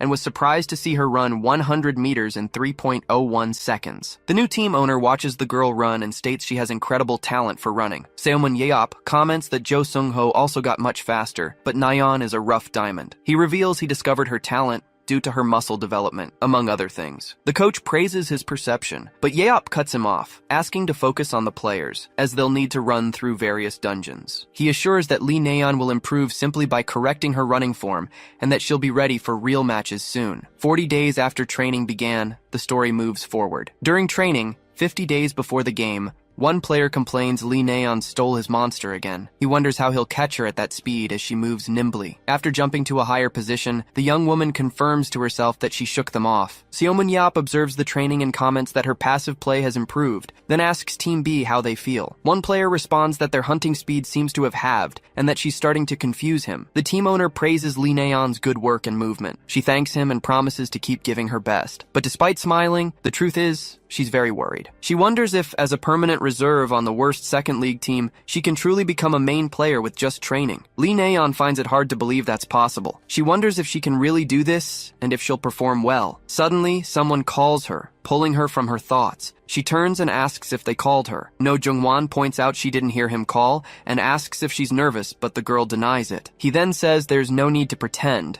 as it's her first game, and it's natural to be nervous. The captain admits he threw up from how anxious he was during his first match. He tells her she can be nervous whenever she wants, but she shouldn't doubt her ability. With a smile, he encourages her, stating that the leader of the 7 heroes believes in her, and that she will be the best thief. Lee Naeon nods in agreement. No Jung-hwan declares that the team plays under the hero Seomun Yeop's name, and they must play a match worthy of his legacy. The team unites, shouting in response to the call to follow the plan. The commentator observes that YSM has split into 3 teams, questioning if this is the 4-4-3 tactic. Then, he notes that 3 players are crossing the dungeon without hunting, suggesting a containment play. The group of 3 players advances at high speed. Upon reaching a cliff, the 3 YSM players stop. Naeon tells them to wait a second as the floating island they are on moves. Jo Sung-ho bends down to pick up a rock, stating that should be enough. He then activates his object transfer ability. A portal opens in front of the group. It's explained that Sung-ho will use his ability's operational mechanism as a scout, confirming the target and its location. The scout's vision expands, revealing the opposing team's location. He confirms he's found Park Jong-hyuk, Choi Young-gil, Jung Yoon-dae, and Lim Ji-wook. Sung-ho informs Naeon that there are 4 players up there, and she confirms. She positions herself at the edge of the cliff. Then, Lee Naeon leaps towards the floating island. The young woman lands and pushes off backward. She then moves forward, gaining speed. Suddenly, the player stops. A monster attacks the opposing team. She finally spots the group of players fighting the dragons and announces she's found them. Naeon leaps and lands in the midst of battle. The archer prepares to shoot, certain none of the players there will be able to dodge. The opposing team advances in formation. One player celebrates, saying they've caught almost everyone, and asks them to concentrate until the end. But suddenly, an arrow hits the dragon, surprising everyone. Lee Naeun celebrates the perfect shot. The opposing team complains their hunting points were stolen, and the group leader asks them to focus. He then orders Ji-wook to deal with Lee Naeun, and the player advances at high speed. He attacks her, but she jumps back to dodge. The girl watches the attack pass by her. The player's charge opens a crater in the ground. He wonders where she went, and Naeun replies she's right there. She then fires another arrow and continues to move rapidly across the battlefield. Ji-wook gets annoyed and says if she jumps, he just needs to aim where she'll land. He prepares to attack when she jumps into the air, but the archer changes direction in the air, dodging and provoking him. She challenges him,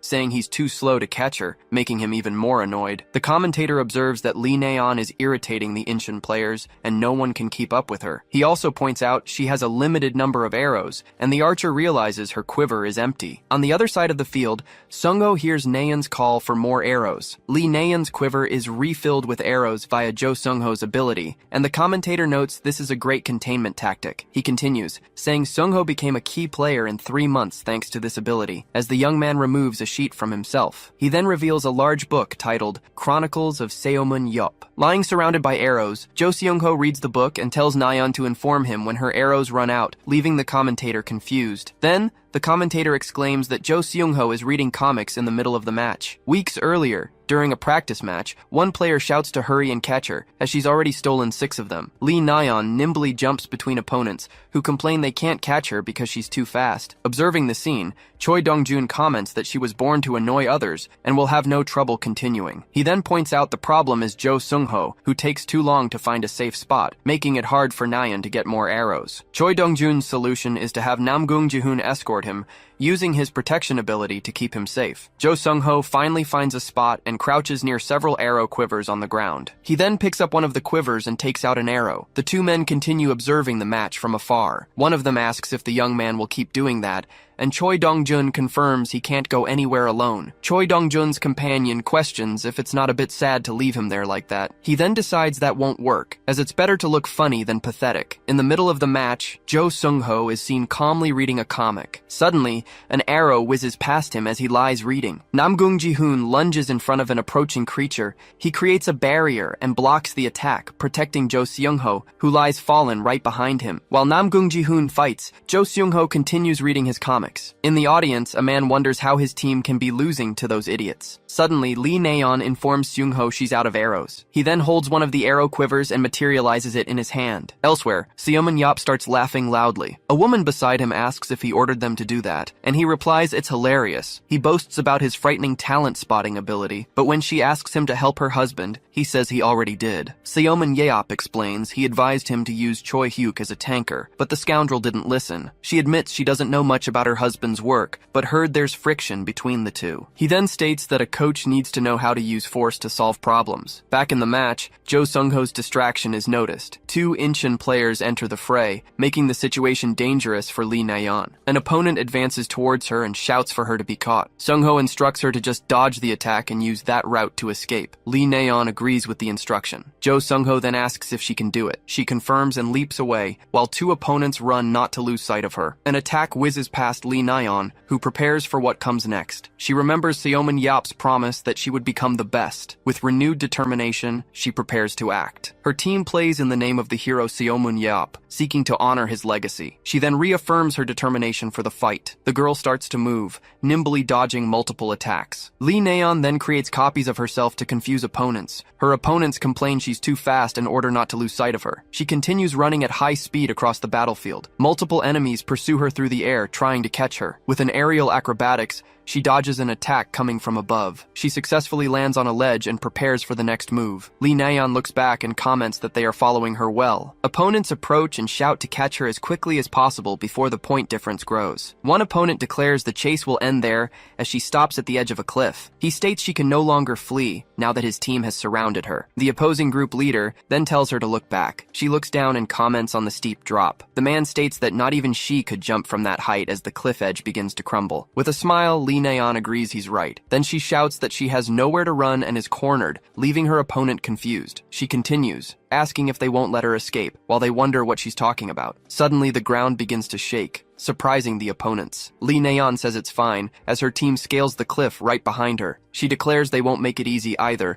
as her teammates land around her. With a wink, she says there's nothing they can do about it. Seomin Yeop watches with a smile, as his companion is surprised by the YSM players jumping from the moving floating island. The commentators announce that the improved YSM will face Incheon BC, who lost their chance to hunt. One of the YSM players attacks an opponent, and the commentators declare there's no hope for Incheon BC. Another opponent is quickly taken down by a precise blow. The remaining Incheon BC players arrive to join the fight, but it's already too late. With a score of 9-0, YSM, who had always been in last place, wins the first set. Lee Nayeon and Jo Sung-ho are introduced as the team's new and surprising duo. The crowd goes wild, shouting the names of the two victorious players. Lee Nayeon is visibly moved by the crowd's reaction. At another moment, she addresses Seomin Yeop, who is sitting with his companion. He then asks if she saw and what he had told her. Seomin Yeop points to the girl and reaffirms his promise to make her a key player. He smiles and gives a thumbs up. Back in the arena, Lee Nayeon shrugs with a smile, while Jo Seung-ho looks confused beside her. The first set is announced as a YSM victory. This unexpected result shakes the Incheon BC team. Meanwhile, the YSM team stands tall, looking confident. In the second set,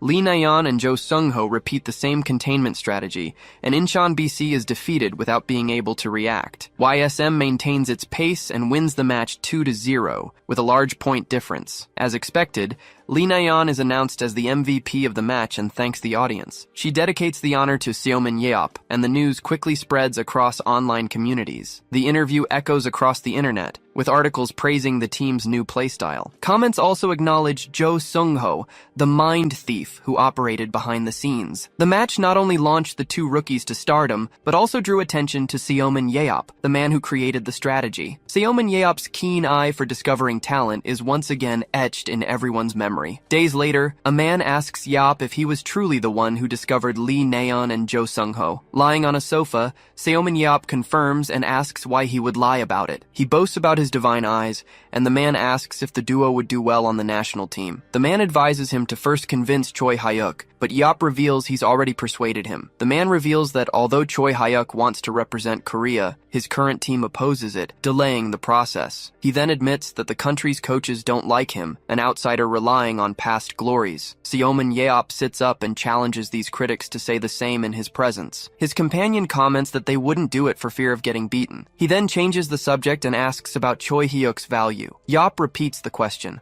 wanting to know the player's price. Sports News highlights YSM's 5th consecutive win, the Seomin Yeop effect, and the main duo's performance. A man shows his phone and euphorically announces their 5th consecutive win, an unprecedented record for the team. During the celebration, one of the team members cries, unable to believe they are living this moment. Seomin Yeop asks what their longest winning streak was before. The man admits they had never managed to win even 3 times in a row. He then comments that Lee Nayeon's name is all over the internet, and that Yeop was right about her potential. Yeop reminds him of Dongjun's comments about the player's stats and states, it's not time to celebrate. He explains that Jo Sung-ho is the key to their strategy, and now all teams know that. The man suggests, somewhat uncertainly, that they need to protect Sung-ho well. Seomin Yeop states the other isn't entirely useless and asks for some water. The man stands still for a moment, leaving Seomin Yeop puzzled by the reaction. Patting his shoulder, Yeop asks if he can maintain the same energy once the training results start to show. Choi Dongjun confidently confirms, and Seomin Yeop says he likes that, instructing him to accumulate wins before the first half of the year ends. He then specifies the goal of achieving a 50% win rate. The man is shaken by the goal but quickly shouts that, of course he can do it. Sitting at the table, No Jung-won comments that a 50% win rate would have been impossible for the previous team. He adds that Seomin Yeop calculates everything, and then Yeop tells Dongjun he believes in him. No Jung-hwan remembers becoming a battleground player, thanks to Hanjong Industries' sponsorship. Now he decides it's time to give back to this team. Seomin Yeop gets up from the table, saying he can't just tease Dongjun. He then climbs onto a chair to get everyone's attention in the room, announcing he has something to say. He promises that if they achieve a 50% win rate, he will invest much more in the team, as they have shown their potential. The players respond in unison, yes sir. Seomin Yeop then says goodbye, asking them not to follow him out, and the team wishes him a safe journey home. Outside a restaurant, he reflects that the problem now is bringing in new players. Jo Sung-ho's ability is limited to 3 kilometers, and if enemies ignore and neutralize him, Lee Na-eun will become powerless. To use more varied strategies, he'll need new talents and, as Jaho said, more vigorous team training. He reflects that, with the new sponsorships, they have some leeway to attract players beyond those who came for his name. As he walks at night, thinking about how much he wants Choi Hyuk, his phone begins to ring. On his phone, a message from Baek Jae-ho suggests he look into youth leagues as there might be some remaining talents. With a smile, Seomin Yeop comments that Baek Jae-ho is being useful for the first time. He decides that once the first half of the year ends, they will recruit, and he tells the boys to wait. As Seomin Yeop predicted, YSM's winning streak ended at 6. As other teams discovered how to counter the duo, the team found focus in its captain, No Jung-hwan, and created new strategies that didn't solely rely on containment. Starting in 20th place out of 20 teams, YSM recorded a total of 10 wins and 8 losses. They finished the first half of the season in 11th place, and it was finally time to recruit new players. A crowd gathers in front of Youngmyung School's Battleground Club, and someone announces his arrival. Coach Kim Jung-moon greets him, and Seomin Yeop explains he's there as YSM's owner. Yeop says he has no specific objective and just wants to look around, and the coach offers to give him a personal tour. The coach invites Seomin Yeop in, and he praises the facilities, despite it being just a school club. Suddenly, something catches Yeop's attention, and the coach asks what's wrong. He points to a moving player and comments that the kid isn't bad. The coach explains he's already been recruited by the KB1 League team, Mirai Phoenix. Seomin Yeop gets annoyed for being interested in someone with such low stats, realizing he lowered his expectations. He needs a kid who hasn't been recruited yet, but has an average of 90 and a hidden ability. It's time to start the Rough Diamond project, but the coach calls him, pulling him from his thoughts. After observing the training sessions, Yeop doesn't find anyone who interests him. He gets frustrated by the difficulty of finding a young talent who hasn't been signed yet. Suddenly, the gym door opens, and a boy enters, apologizing for his lateness. The coach greets him, and the young man apologizes again, saying he was studying for exams. The boy then recognizes Seomin Yeop, who wonders who that person is. Yeop then decides to use his ability to analyze the player. He approaches and asks if the young man often misses practice to study, and he confirms, saying he's preparing for college. Seomin Yeop then asks if any team has contacted him, and the boy replies no one has tried to recruit him. The young fan says it's an honor to meet him, and Seomin Yeop asks if he wants a handshake. The young man hesitates, mentioning a rumor that he hits fans, but Yeop reassures him, saying it's fine with him. He then extends his hand and states, the reason is because the boy will sign a contract with him. The young man, Yoon Byom, is shocked by the proposal, as his special ability, Shadow Walk, is revealed. It's a conditionally released ability that increases speed and allows the user to blend into shadows. Seomin Yeop comments that at the Korean League level, one could manage with an ability like this, leaving the boy confused. Determined to sign him before anyone else, he invites him to join YSM. Yoon Byom, however, questions how someone could know so much about him to offer a contract. In response, Seomin Yeop claims he saw him play on TV, but the boy retorts that he was on the bench the entire time. The man just smiles at that. Changing the subject, he explains that he sought him out precisely because he wondered why someone like him was always a reserve. In his view, the young man had a hidden talent that no one had recognized yet. Still, the boy insists there must be a mistake, considering himself weak and having a terrible ability. While acknowledging that Seomin Yeop is incredible, he asks what part of him shows any talent. Without hesitation, the recruiter points at him and says the answer is obviously his ability. He explains that Yoon Byom's ability seems vague, only working in shadows and offering a mere 20% bonus. The young man sighs, wondering what kind of useless ability that could be. To clarify, Seomin Yeop concludes that abilities usually develop according to the owner's personality traits, and this one reflected his shy nature. He also explains that a shadow power perfectly compatible with him could become much stronger with proper training. He even confirms he can see the ability's potential for evolution, which visibly surprises the boy. He then proposes that the student join the team for 2 years, and if he likes it, stay for another 3. If he decides to leave after this initial period, he'll receive 300 million won as compensation, an amount that shocks Yoon Byom. The boy says he needs to ask his mother, but Seomin Yeop grabs him and takes him away immediately. In the garage, the man pats the seat of a motorcycle and tells the young man to get on. Soon after, they speed off down the street, with Yoon Byom pleading for him to wait just a second. The contract is eventually signed with a special clause guaranteeing the 300 million won if the player leaves after 2 years. Holding the document, Seomun Yeop comments that it wasn't a bad start, while Yoon Byom's parents appear in the background, completely stunned. Satisfied, he gets back on the motorcycle, pleased to have already secured a player at the very first school. Now, he starts to wonder what kind of esper he'll find at the next institution he visits. Upon arriving at the new location, however, he's told that all the students have already been signed. Without pushing it, he turns and leaves, convinced he'll find someone at the next school. After all, there are still many more to go. The recruiter goes through several institutions but finds no one at any of them. The search continues at more high schools, but the result is the same. There are no more players available. Annoyed, Seomun Yeop realizes there isn't a single candidate left, and this was the last school on his list. Deciding to make this his last stop, Seomun Yeop heads to the gates of Jingyeon High School. Already seated at a table, he listens to the young man in front of him apologize, stating he has no plans to become a professional athlete. With a calm smile, Choi Jung-min explains that he just wants to enjoy the battlefield as a hobby, as his stats are analyzed. An older man informs him that the boy has been heavily scouted, but remains determined not to pursue a career, despite having decent attributes. Curious, Seomun Yeop asks if his parents agree with this decision, and the student replies that they're against it, as they don't understand why he'd choose to be poor. Still, Jungmin makes it clear he doesn't care what others say about his life, while the recruiter identifies the real problem as a defect. Placing his hands on his chest, the young man reveals his desire to become an author who can inspire hope and dreams in people. Faced with this, Seomun Yeop immediately recognizes the case as the so-called artist's defect. In a reflective tone, he repeats the words, hope and dreams, as if questioning them. He then formally introduces himself as Seomun Yeop, the hero who brought hope and dreams to a world that nearly ended 17 years ago. Seizing the moment, he proposes that Jungmin use his talent to record his life story, from being left as an orphan to his survival in the dungeons. The young man is completely mesmerized by the idea of turning this man's life into an impressive dark fantasy book. As a final incentive, Seomun Yeop promises to share details about the final dungeon,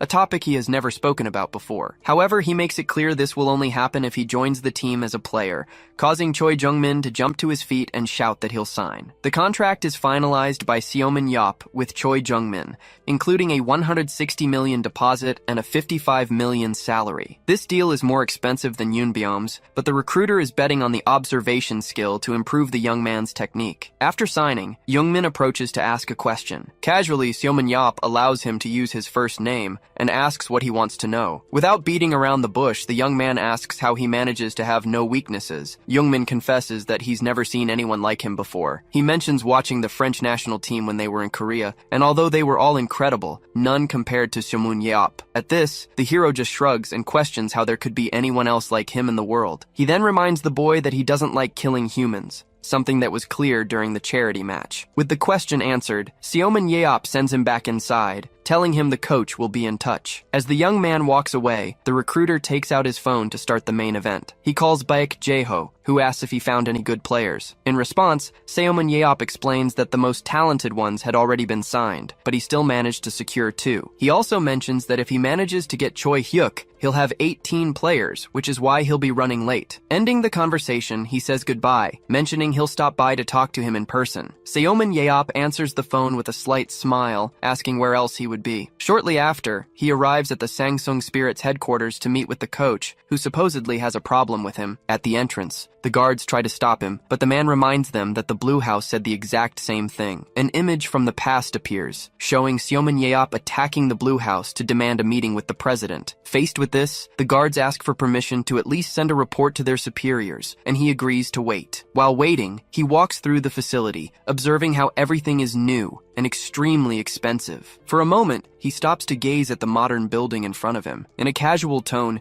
he comments that the club clearly has a lot of money and far superior facilities than his own team. Meanwhile, at his own headquarters in the mountains of Gangwon-do, the only available activity would be hiking. A voice then calls out, "Club owner Seomun Yeop," making him turn his head. The man before him introduces himself as Kim Jin-tae, the head of Sangsung Spirits, explaining he rushed over as soon as he heard he was there. Curious, Seomun Yeop asks if, as the head, he is responsible for scouting and player transfers, and receives an immediate confirmation. He then mentions that coach Choi Dong-jun usually handles those duties, leading Jin-tae to comment on how multi-talented he is. Unamused, Seomin Yeop scolds him, telling him not to say that even as a joke. Kim Jin-tae becomes visibly tense, reminding himself to stay on his toes around this ticking time bomb. Cautiously, he mentions hearing that Seomin Yeop was looking for the coach, receiving confirmation that it's about a transfer. On the Korean battlefield, everyone knows that Seomin Yeop recommended a position change for Choi Hyuk, but the coach rejected the suggestion. Worried about the potential chaos of this meeting,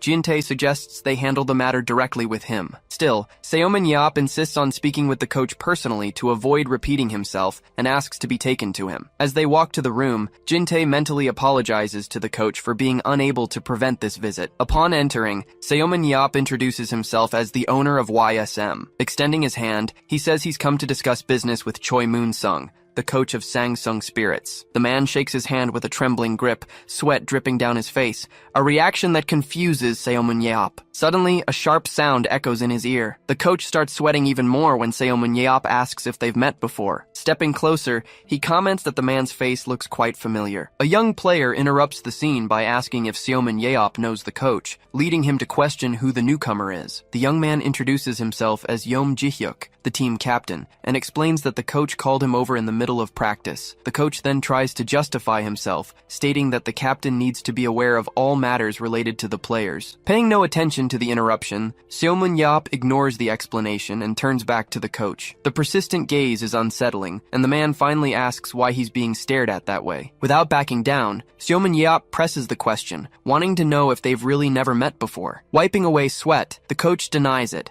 saying he must be mistaken since he knows so many people. Even so, Seomin Yeop insists he's sure he's seen him at some point, prompting the other man to try and change the subject to the negotiation involving Choi Hyuk. The mere mention of the name makes the coach visibly flinch. Seeing this, Seomin Yeop says he can't talk about that matter right now, as he first needs to search his own memories, while the other man panics. Focusing, he tries to remember, as the coach begs for that bad memory to be forgotten. In desperation, the man insists he shouldn't stress about it, but Seomin Yeop replies that he doesn't believe their meeting was a casual one. Suddenly, his eyes flash the moment the memory returns. He bluntly asks if it was in the dungeons, leaving the coach shocked by the discovery. Confirming the memory, Seomin Yeop states that he never forgets those who pissed him off during dungeon raids. He then specifies the time and place, mentioning the Temple of the Vengeful Spirit in 1993, and confronts him directly.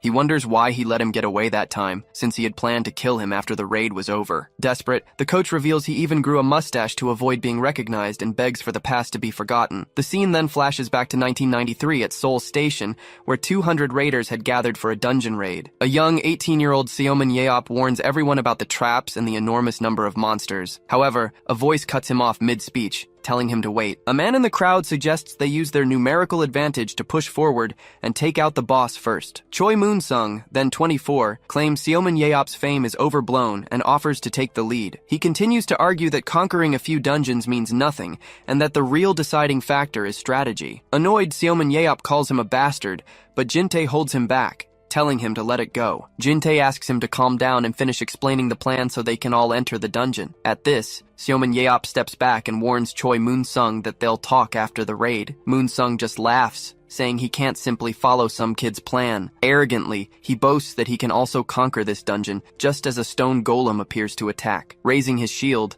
Seomin Yeop orders the tanks to rotate, allowing the main unit to eliminate enemies one by one. Charging through the battle, he yells for everyone to keep moving. Wielding his sword, Choi Moon-sung questions how they expect to clear the dungeon at this pace. He then declares there's no reason to listen to a brat like Seomin Yeop. Stepping on a stone slab, he proclaims that after this dungeon, the world will be his. The man suddenly freezes as he realizes he's triggered something on the floor. In that instant, he remembers the warning about the large number of hidden traps. Soon after, huge rocks begin to fall from the ceiling right above his head. Unable to get out of the way in time, someone yanks him back by the collar. The rocks crash violently onto the ground exactly where he had been standing a second before. The rock slide completely blocks the passage, and a raider reports that the alternate routes will take 6 hours to cross. Silently, Seomin Yeop appears behind Choi Moon-sung, who is visibly terrified. Without warning, he grabs the coach by the collar and threatens him, saying he'll see him once they're all out. Moon-sung remembers being beaten nearly to death after that dungeon, and the mere memory makes his bones ache. Trying to feign ignorance, he's cut off when Seomin Yeop insists they need to talk alone for a moment. With a shaky voice,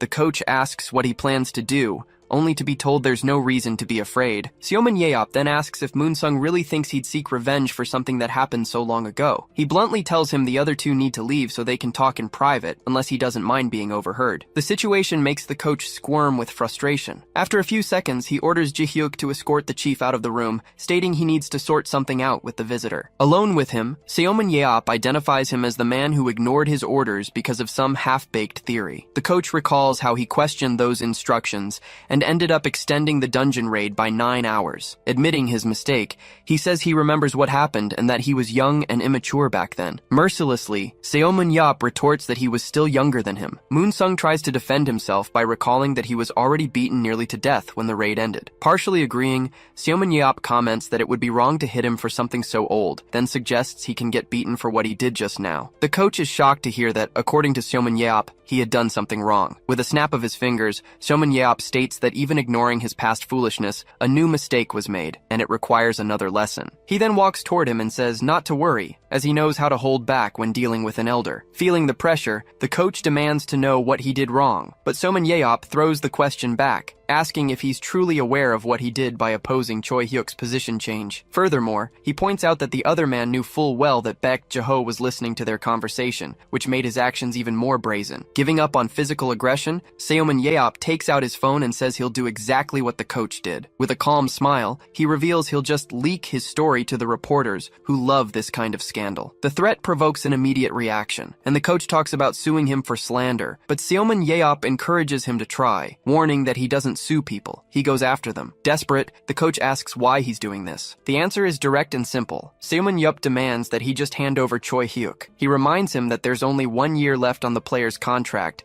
which means that in 6 months, the club will have to release him without any transfer fee. He bluntly accuses the coach of being the one responsible for ruining everything by wasting precious years of an athlete's career out of sheer stubbornness and personal feelings. At this, the coach finally gives in and agrees, grumbling that there are plenty of other melee players who can replace Choi Hyuk. Still, he sets a condition, establishing the transfer fee at 1.2 billion won. Seomin Yeop just smiles and calmly repeats the amount of 1.2 billion won. He then comments on the luxurious facilities he saw and questions how anyone could charge so much from a poor club owner like himself. Provocatively, he states that this attitude is starting to annoy him and that he feels like hitting him again, but makes it clear that if the price drops, he'll consider it the cost of his life and let it slide. The mention of his own life's value leaves the coach completely shocked. In that moment, he remembers that Seomin Yeop always keeps his word and would actually be capable of taking his life if he wanted to. Trying to negotiate, the coach offers 1 billion, but Seomin Yeop asks if his life is only worth 200 million, causing the offer to drop to 800 million. Finding that price too cheap, Seomin Yeop remains impassive, leading the other to reduce it to 500 million. Still, he asks if the man is sure he wants to give up his life for that price. In complete desperation, the coach screams and finally caves, offering 100 million. The two shake hands, and the coach asks that in return, there be no more hard feelings between them. With a smile, Seomin Yeop agrees, formally addressing him as Coach Choi Moonsung. The man replies that he'll hold Mr. Seomin Yeop to that promise. Convinced the problem is finally over, he thinks this even as he considers the other man a demonic bastard. However, Choi Moonsung doesn't realize that Seomin Yeop was far more vengeful than he ever imagined. A few days later at YSM headquarters, Seomin Yeop greets the newcomer. Choi Hyuk is standing before him, holding a suitcase. With a confident smile, Seomin Yeop welcomes him, stating that from this day forward, this is his team. Choi Hyuk's contract is settled with an annual salary of 600 million won for 5 years. Thanks to the negotiation led by coach Choi Dongjun, the final transfer fee paid to the Sangsung Spirits ends up being only 50 million won. The players' contracts are finally finalized on the table. Sitting on the sofa, Seomin Yeop laments that even with 3 new recruits, he's barely managed to reach 18 athletes, far from filling the 22 available spots. A young woman enters the room complaining about the heat,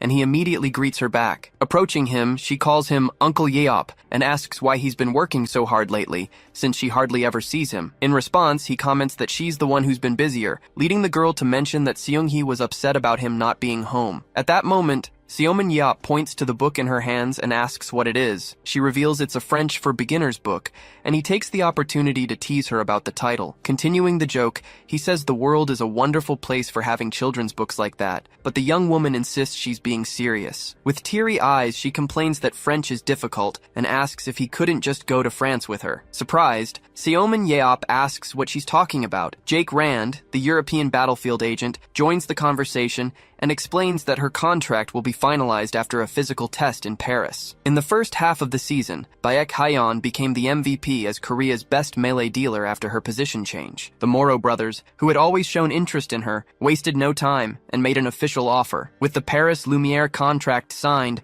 her debut in the European Battlefield League was about to happen. Seomin Yeop finally understands why she's studying French and, despite being too busy to notice before, trusts that everything will be fine under Jake Rand's care. The agent comments that after finalizing matters with Miss Beck, it's time to talk with Mr. Seomin. Now seated, Seomin Yeop asks why he was called, and Jake Rand reveals that the Moro brothers want to invite him to Paris. He questions the reason for the invitation, and the agent explains their intention is for him to act as Baek Hyeon's interpreter and also to receive a gift in person. The simple mention of a gift surprises him. In a flashback, the Moro brothers offer to give him a custom weapon, as they are huge fans who deeply admire his work. Seomin Yeop remembers they really did want to give him a weapon, while the agent comments that it would be a small price to pay for his presence. Even so, he declines, explaining he's too busy trying to increase the number of players on his team before the end of the season. He adds that his team is practically a neighborhood club and that he's poor, leading Jake Rand to lament the situation. Given this, the agent suggests he scout for new talent in Paris. Jake Rand explains that the Korean League allows up to 5 foreign players,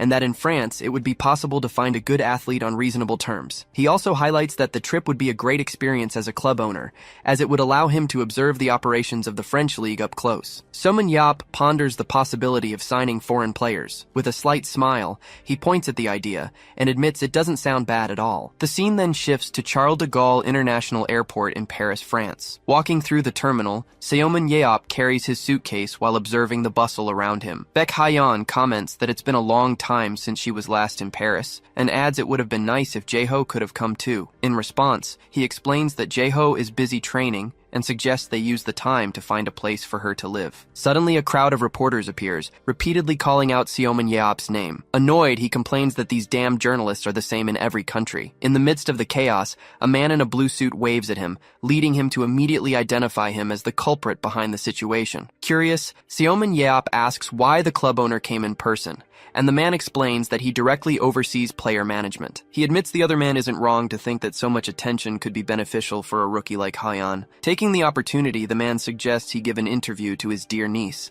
Facing the cameras and microphones, Seomin Yeop states that he's feeling good, as it's the first time he's traveled for leisure and not because of dungeons. He clarifies that although he received an offer, he's only there to support his niece and has no intention of accepting anything at the moment. One of the reporters then asks if he plans to meet with Eric Thuram, one of the 7 heroes since he's in France. Seomin Yeop recalls hearing from Baek Jae-ho that Thuram married a smart woman and leads a quiet life in the countryside. In response, he says he won't be in the country for long, but he'd like to meet him if he happens to be in Paris. Somewhere, someone watching the interview on television spits out their drink in surprise. In another scene, Eric Thuram, one of the 7 heroes, spills his coffee upon being called by Jake Rand. Surprised, he sees on television that Seomin Yeop is in France. Without wasting a moment, Eric Thuram runs and dives off the boat, while Jake Rand shouts his name from a distance. Already in the water, he says he needs to return to France immediately due to an emergency, and that they can fish another time. Only then does Jake Rand realize they are in the middle of the Atlantic Ocean. The scene changes to the luxurious headquarters of the Paris Lumiere Club. Inside the building, the Moro brothers greet the group enthusiastically, expressing how happy they are with Seomin Yeop's visit. Seizing the moment, they excitedly suggest that since he came all this way, he should sign a contract with the club as well. Unswayed, Seomin Yeop replies that his niece will work hard in his place and asks them to take good care of her. The brothers then invite him to take the club's physical test, assuring him they can provide extremely accurate results. Excitedly, they continue to overwhelm him with requests for autographs, exhibition proposals, and even the offer of a film crew to follow him on his trip. Trying to rein in their excess, Seomin Yeop asks them to calm down, but he's interrupted when one of them states that preparations have already been made. A woman in combat gear introduces herself, ready to begin the test. In the evaluation room, Seomin Yeop translates a question from one of the brothers, while Baek Hyeon confirms she is comfortable. The test begins, and several creatures appear before her inside the arena. The instruction is clear and direct. Defeat all the monsters that are created. Seomin Yeop translates that the time limit for the test is just 1 minute. Without hesitation, Baek Hyeon charges at high speed toward the creatures. The dark monsters move to intercept her in the center of the arena. Before her next move,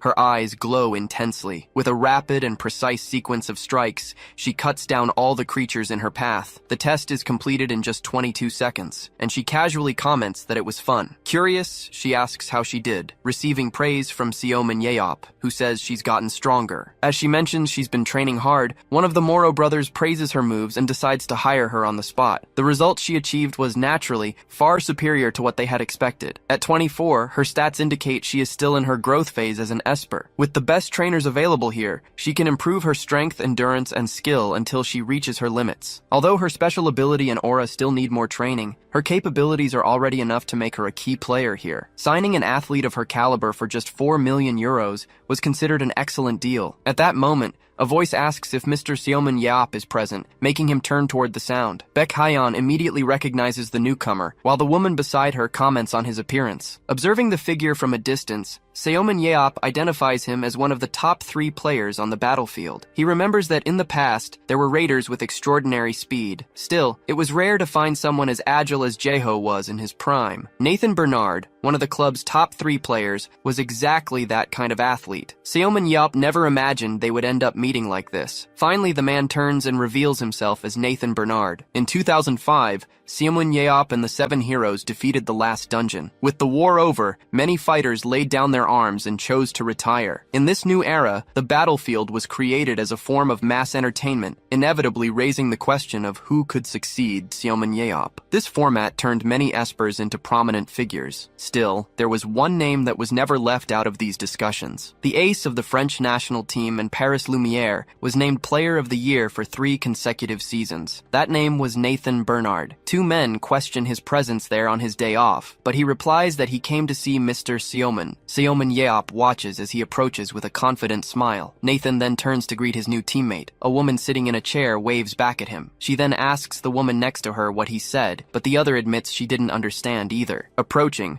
Nathan bows slightly and introduces himself to Seomin Yeop. The man before him just stares in silence. Suddenly, Nathan rushes forward with his arms outstretched toward him. Instinctively, Seomin Yeop braces for what looks like an attack. However, instead, Nathan pulls him into a tight hug. The young man tenses up, completely frozen by the unexpected gesture. A moment later, Nathan lets him go and welcomes him to Paris. Seomin Yeop replies that he already knew of him, as he'd watched recordings of his matches. The young man is visibly flustered to receive a compliment from his childhood hero. A screen then displays Nathan Bernard's profile, detailing his stats and special ability. Seomin's analysis reveals that, with the exception of stamina, all his attributes have a limit of 90 points. His ability, Alter Ego, allows him to split into 2 at the cost of half his aura. Baek Jaeho observes that with room to grow, he could surpass his own peak. His high technical skills allow other abilities to be used freely while the skill is active. Moreover, his stamina isn't a weak point, being higher than the average tanker in the KB1 league. Given this, Seomin Yeop wonders how he would fare against someone like Gerald Walker. Suddenly, a slight jolt pulls him from his thoughts. Baek Jaeho approaches and asks if he's settled things with Gerald Walker. Confused, Seomin Yeop asks why he's bringing him up, and Baek Jaeho explains that he's been praising the guy ever since he got back from Korea. With a calm smile, he says he was just better and taught Walker a few things. Nathan watches the conversation, not quite understanding. Seomin Yeop then explains that he just showed him who's boss. He then confirms the fight was televised, which clearly annoyed him. The Moro brothers show their excitement upon hearing that Seomin Yeop won the fight. Nathan then asks if he could really defeat Walker in a direct confrontation. Cleaning his ear disdainfully, the answer is simple. Walker is only human. At this, the Moro brothers comment that now they understand how he's improved so much lately. They express admiration for him having strengthened a player who could become a future opponent. Then, they both raise their fists and hail him as the best, leaving him momentarily speechless. Trying to shield himself from the almost symbolic glare coming off their heads, Seomin Yeop backs away slightly, while Nathan is still processing the news of Walker's defeat. To himself, Nathan admits that even he avoids facing Gerald Walker alone. In an official match, the opponent has clear disadvantages, but a fight with no environmental or time limits is a different story. He regrets having believed for so long that he'd never get a chance to fight Seomin Yeop, since everyone thought he was dead. Now that he knows he's alive, Nathan finds himself determined to face him somehow. Elsewhere, Baek Jae-ho warns Baek Hyeon to be careful with that man, but she replies that he's not her type. A woman appears between them and curiously asks what her ideal type is. Without hesitation, Hyeon explains that she likes someone rougher and braver. She then glances towards Seomun Yeop, who is watching her from a distance. The woman argues that men like that often get into trouble, but Hyeon retorts that those are precisely the ones who achieve great things. Turning to the woman, she firmly states that she can handle her own love life. Seomun Yeop watches the scene in silence, pondering it. A short while later, Haeyeon tells Uncle Yeop that she's going out shopping with her mother. She says goodbye, promising to buy him a few things. Nathan offers to escort them, and Seomun Yeop agrees, thanking him. He waves back as he watches them leave. When one of the Moro brothers asks if they should head to the workshop, the other mentions there's something they need to give him, catching his attention. Without objecting, Seomun Yeop agrees and asks them to lead the way. Inside the workshop, the group watches a man hammering a piece of glowing metal. The blacksmith then holds up the material he was working on. One of the Moro brothers presents a room full of weapons, proudly stating that they were all made right there. Seomun Yeop carefully examines a display case showing various swords. He then picks one up and praises its quality, commenting that he has used countless types of weapons throughout his life. Pleased with the recognition, the brothers show their delight. They explain that the workshop required a huge investment, but now they produce some of the best equipment in the world. With their arms raised, they both celebrate having turned the situation into a great advantage. They then announce that, thanks to this, they've prepared a special gift for Seomun Yeop. One of them presses a button on a nearby panel. A hidden compartment slowly opens in the wall. Inside, several spears are displayed on a panel bearing the name Seomun Yeop. One of the brothers hands him one of the weapons and invites him to test it. Holding the handle, he asks how to extend it, as he can't find any visible mechanism. The blacksmith instructs him to channel his aura directly into the spear. Following the instruction, Seomun Yeop grips the object more firmly. The weapon then extends, transforming into a full spear in his hands. One of the brothers explains that while the old collapsible spear was already impressive, these were made with high-tech materials. They warn that the durability is a bit lower, but point out that it's not a problem, as the weapons can be duplicated on the battlefield. Seomun Yeop retracts the spear and comments that since there are no more real dungeons, he'd hardly use it outside the arenas. As he notes how portable the equipment is, the brothers assure him that with proper care,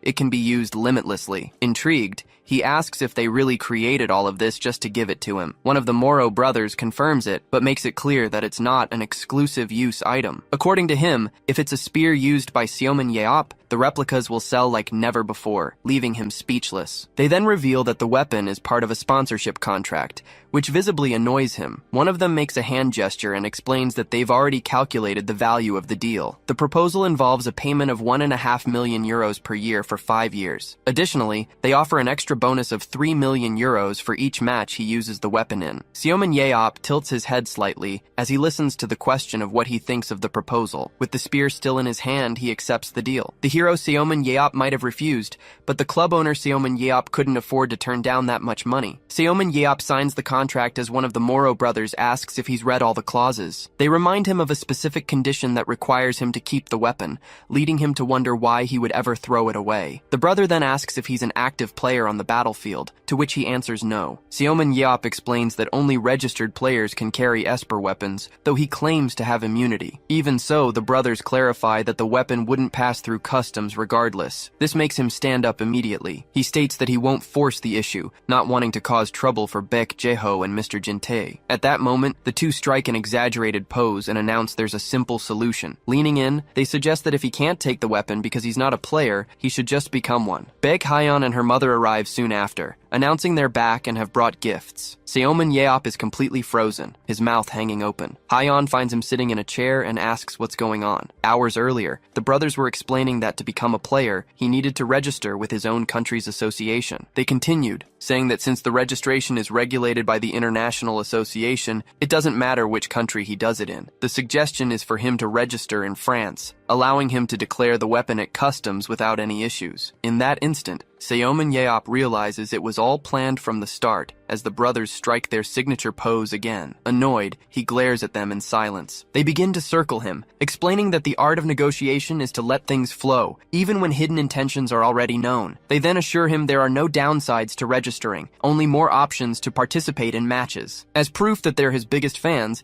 they remind him they won his charity car at an auction. Furthermore, they reveal they also acquired the diary he stopped writing in after just 4 days. Furious to discover they have his diary, Seomun Yeop demands they call an employee immediately. Back in the present, he complains to Haeyeon about now being registered as a player. She congratulates him on the sponsorship deal, pointing out that he's now officially a professional player. Seomun Yeop replies that he won't be forced to play. At that exact moment, the Moro brothers appear at the door and invite him to sign with Paris Lumiere. Annoyed, he moves toward them, causing the two to retreat hastily. Haeyeon then expresses her wish for him to join her team, so they can work together just like he did with her father. In silence, Seomun Yeop reflects that, to him, that past feels like it only happened a few months ago. Haeyeon turns to him and mentions she heard he got a new weapon. Nathan enters the room right after, and Seomun Yeop confirms the bald guys gave him the gift, prompting the young man to suggest they test it out. Despite being officially on vacation, he explains the team still trains twice a week to prepare for the next season. Nathan invites him to join the practice, commenting that it would be fun. Hearing this,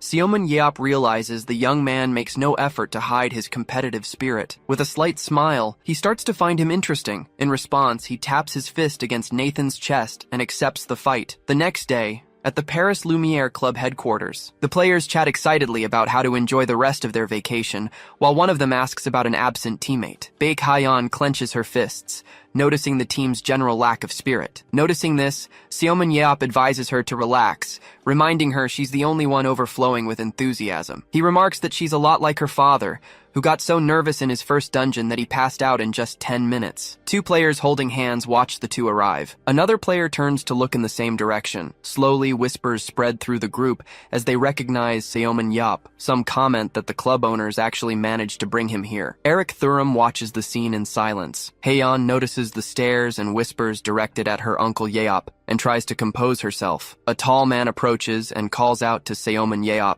Introducing himself as Chichi Lucas, the main tank for Paris Lumiere, he explains who he is, while the other asks what he wants. Unintimidated, Seomun Yeop faces him and asks if there's anything else. With a relaxed smile, Chichi Lucas asks for an autograph on his jacket. Fulfilling the request, Seomun Yeop signs his name and adds a short message. He then introduces his niece, and Chichi comments that he's looking forward to training with her. Seomun Yeop watches as the man walks away. Proudly, Chichi Lucas shows off the autograph emblazoned on his chest. A screen appears, displaying Chichi Lucas's profile, complete with his stats and skills. Seomun's analysis reveals that while Nathan is the team's ace, Chichi is simply irreplaceable. He's not inferior to Walker or Nathan, and with his speed he could even surpass the team's star player. Among his skills, Green Blessing particularly catches Seomun Yeop's attention. He watches the tank walk down the hallway. Just then, Nathan approaches and asks if he's already spoken with Chichi. He then explains that the impressive player also leads a charity foundation dedicated to forest preservation. With that, Seomun Yeop immediately understands the origin of that skill. Nathan then comments on his teammate's constantly good mood. Not hiding his excitement, he admits he can't contain his happiness at seeing his dream finally come true. He then declares directly to Seomun Yeop that he has always wanted to defeat him. In a flashback,